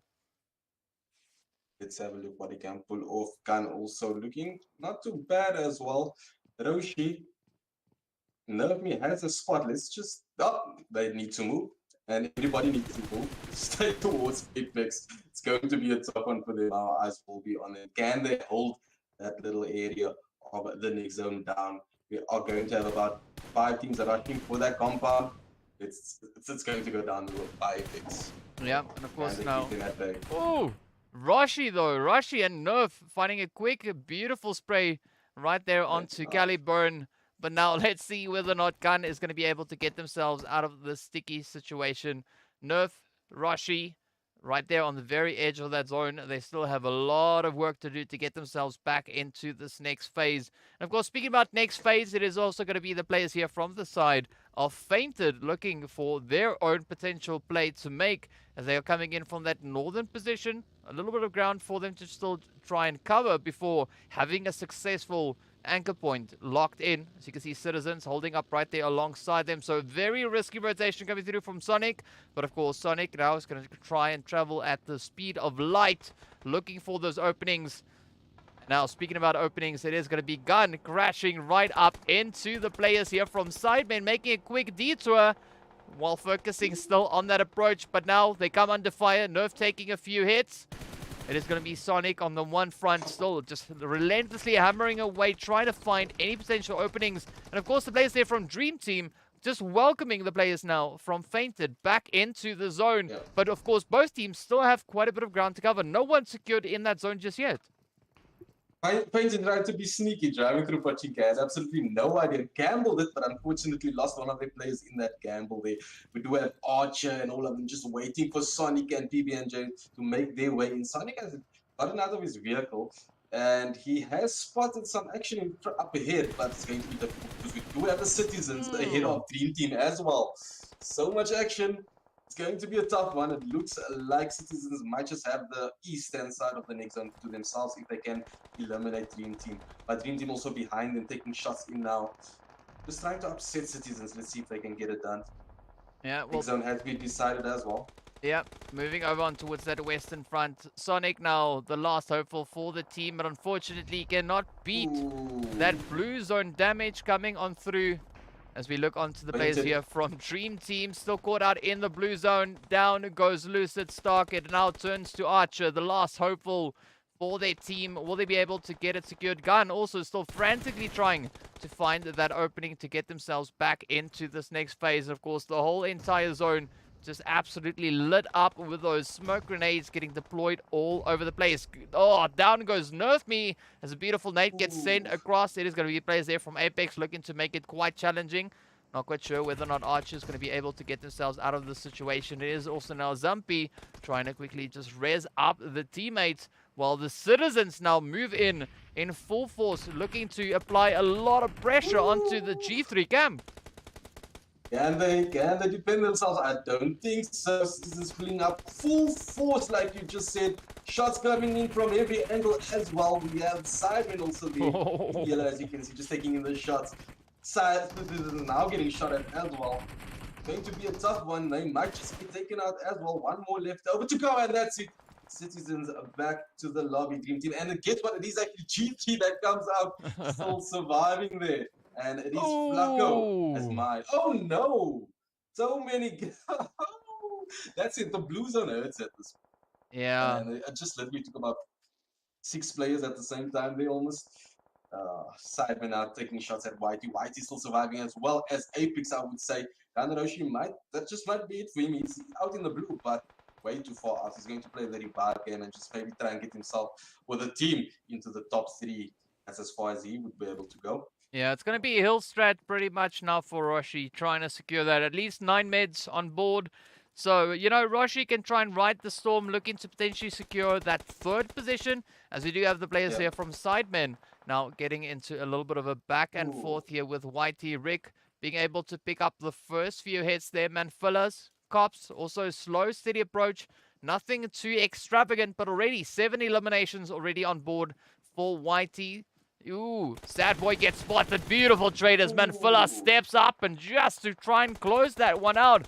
As you can hear the rest of the team there from SIDEMEN off in the distance. It is now down to Render, the last remaining hopeful for the squaddy of SIDEMEN. But the aggression now being dialed up quite a considerable amount. It is going to be Apex also just riding the high ground. You can see Professor and Blessin on slow, steady approach. Roshi still going to be healing out in that blue zone, but Manfilla finds the head up on towards Blessin. This is now the opportunity for Render Pablo to try and make their rush as they look to reinforce Sad Boy's position, but up comes the nades. Render now jumping out. Down they go. Beautiful play coming in as Whitey strikes on down. Roshi can't beat the blue, and with that, it is now just absolute chaos all over the place. Professor, the last player, standing between the team of Whitey and that winner chicken dinner as they find the angles, and with that, they walk away with 12 eliminations under their belt. Well done, Whitey. I'm walking here with a big smile. What a performance that was by Whitey, putting a stop to anyone that was trying to get the chicken dinner there. No one stood a chance for that display. Well done for the Whitey team over there. Apex as well, playing again that zone game and dominating right through the end. Just pull through Whitey, just had a little bit of the better side of the zone when it comes in, pull the rotations as well, and also Gun coming in, just making it into the top 3. I mean, such a great performance coming in there. As you can see, Apex, of course, picking up those 5 elims. We got a Gun walking away with 3. We got the players there from SIDEMEN finishing up in 4th place with 4 eliminations. G3 picking up their eliminations there as well. 4 over in that 5th position. Dream Team securing themselves the 6th place. Citizens up in 7th, but look at that though. I mean, 11 eliminations being brought in by Citizens. Gaudier finishing strong on 5. So it is going to be a little bit of a tough play, but I do believe that it is going to be Manfilas to pick up the MVP here. But either way, still a very good run coming in there from Sidizens. Very hard-hitting blows that they've dealt. EFX, of course, getting up into that 8th position. Sincerity walking away in 9th. We got Rila Insider up in 10th. And of course, the players coming through there. I believe this is from Feinted up in 11th place. Then we've got the players from Ultra 6 securing themselves that 12th position. ATROX in 13th. We got Slime 4KT over in 14th position, with Lag walking away in 15th. Meta in 16th.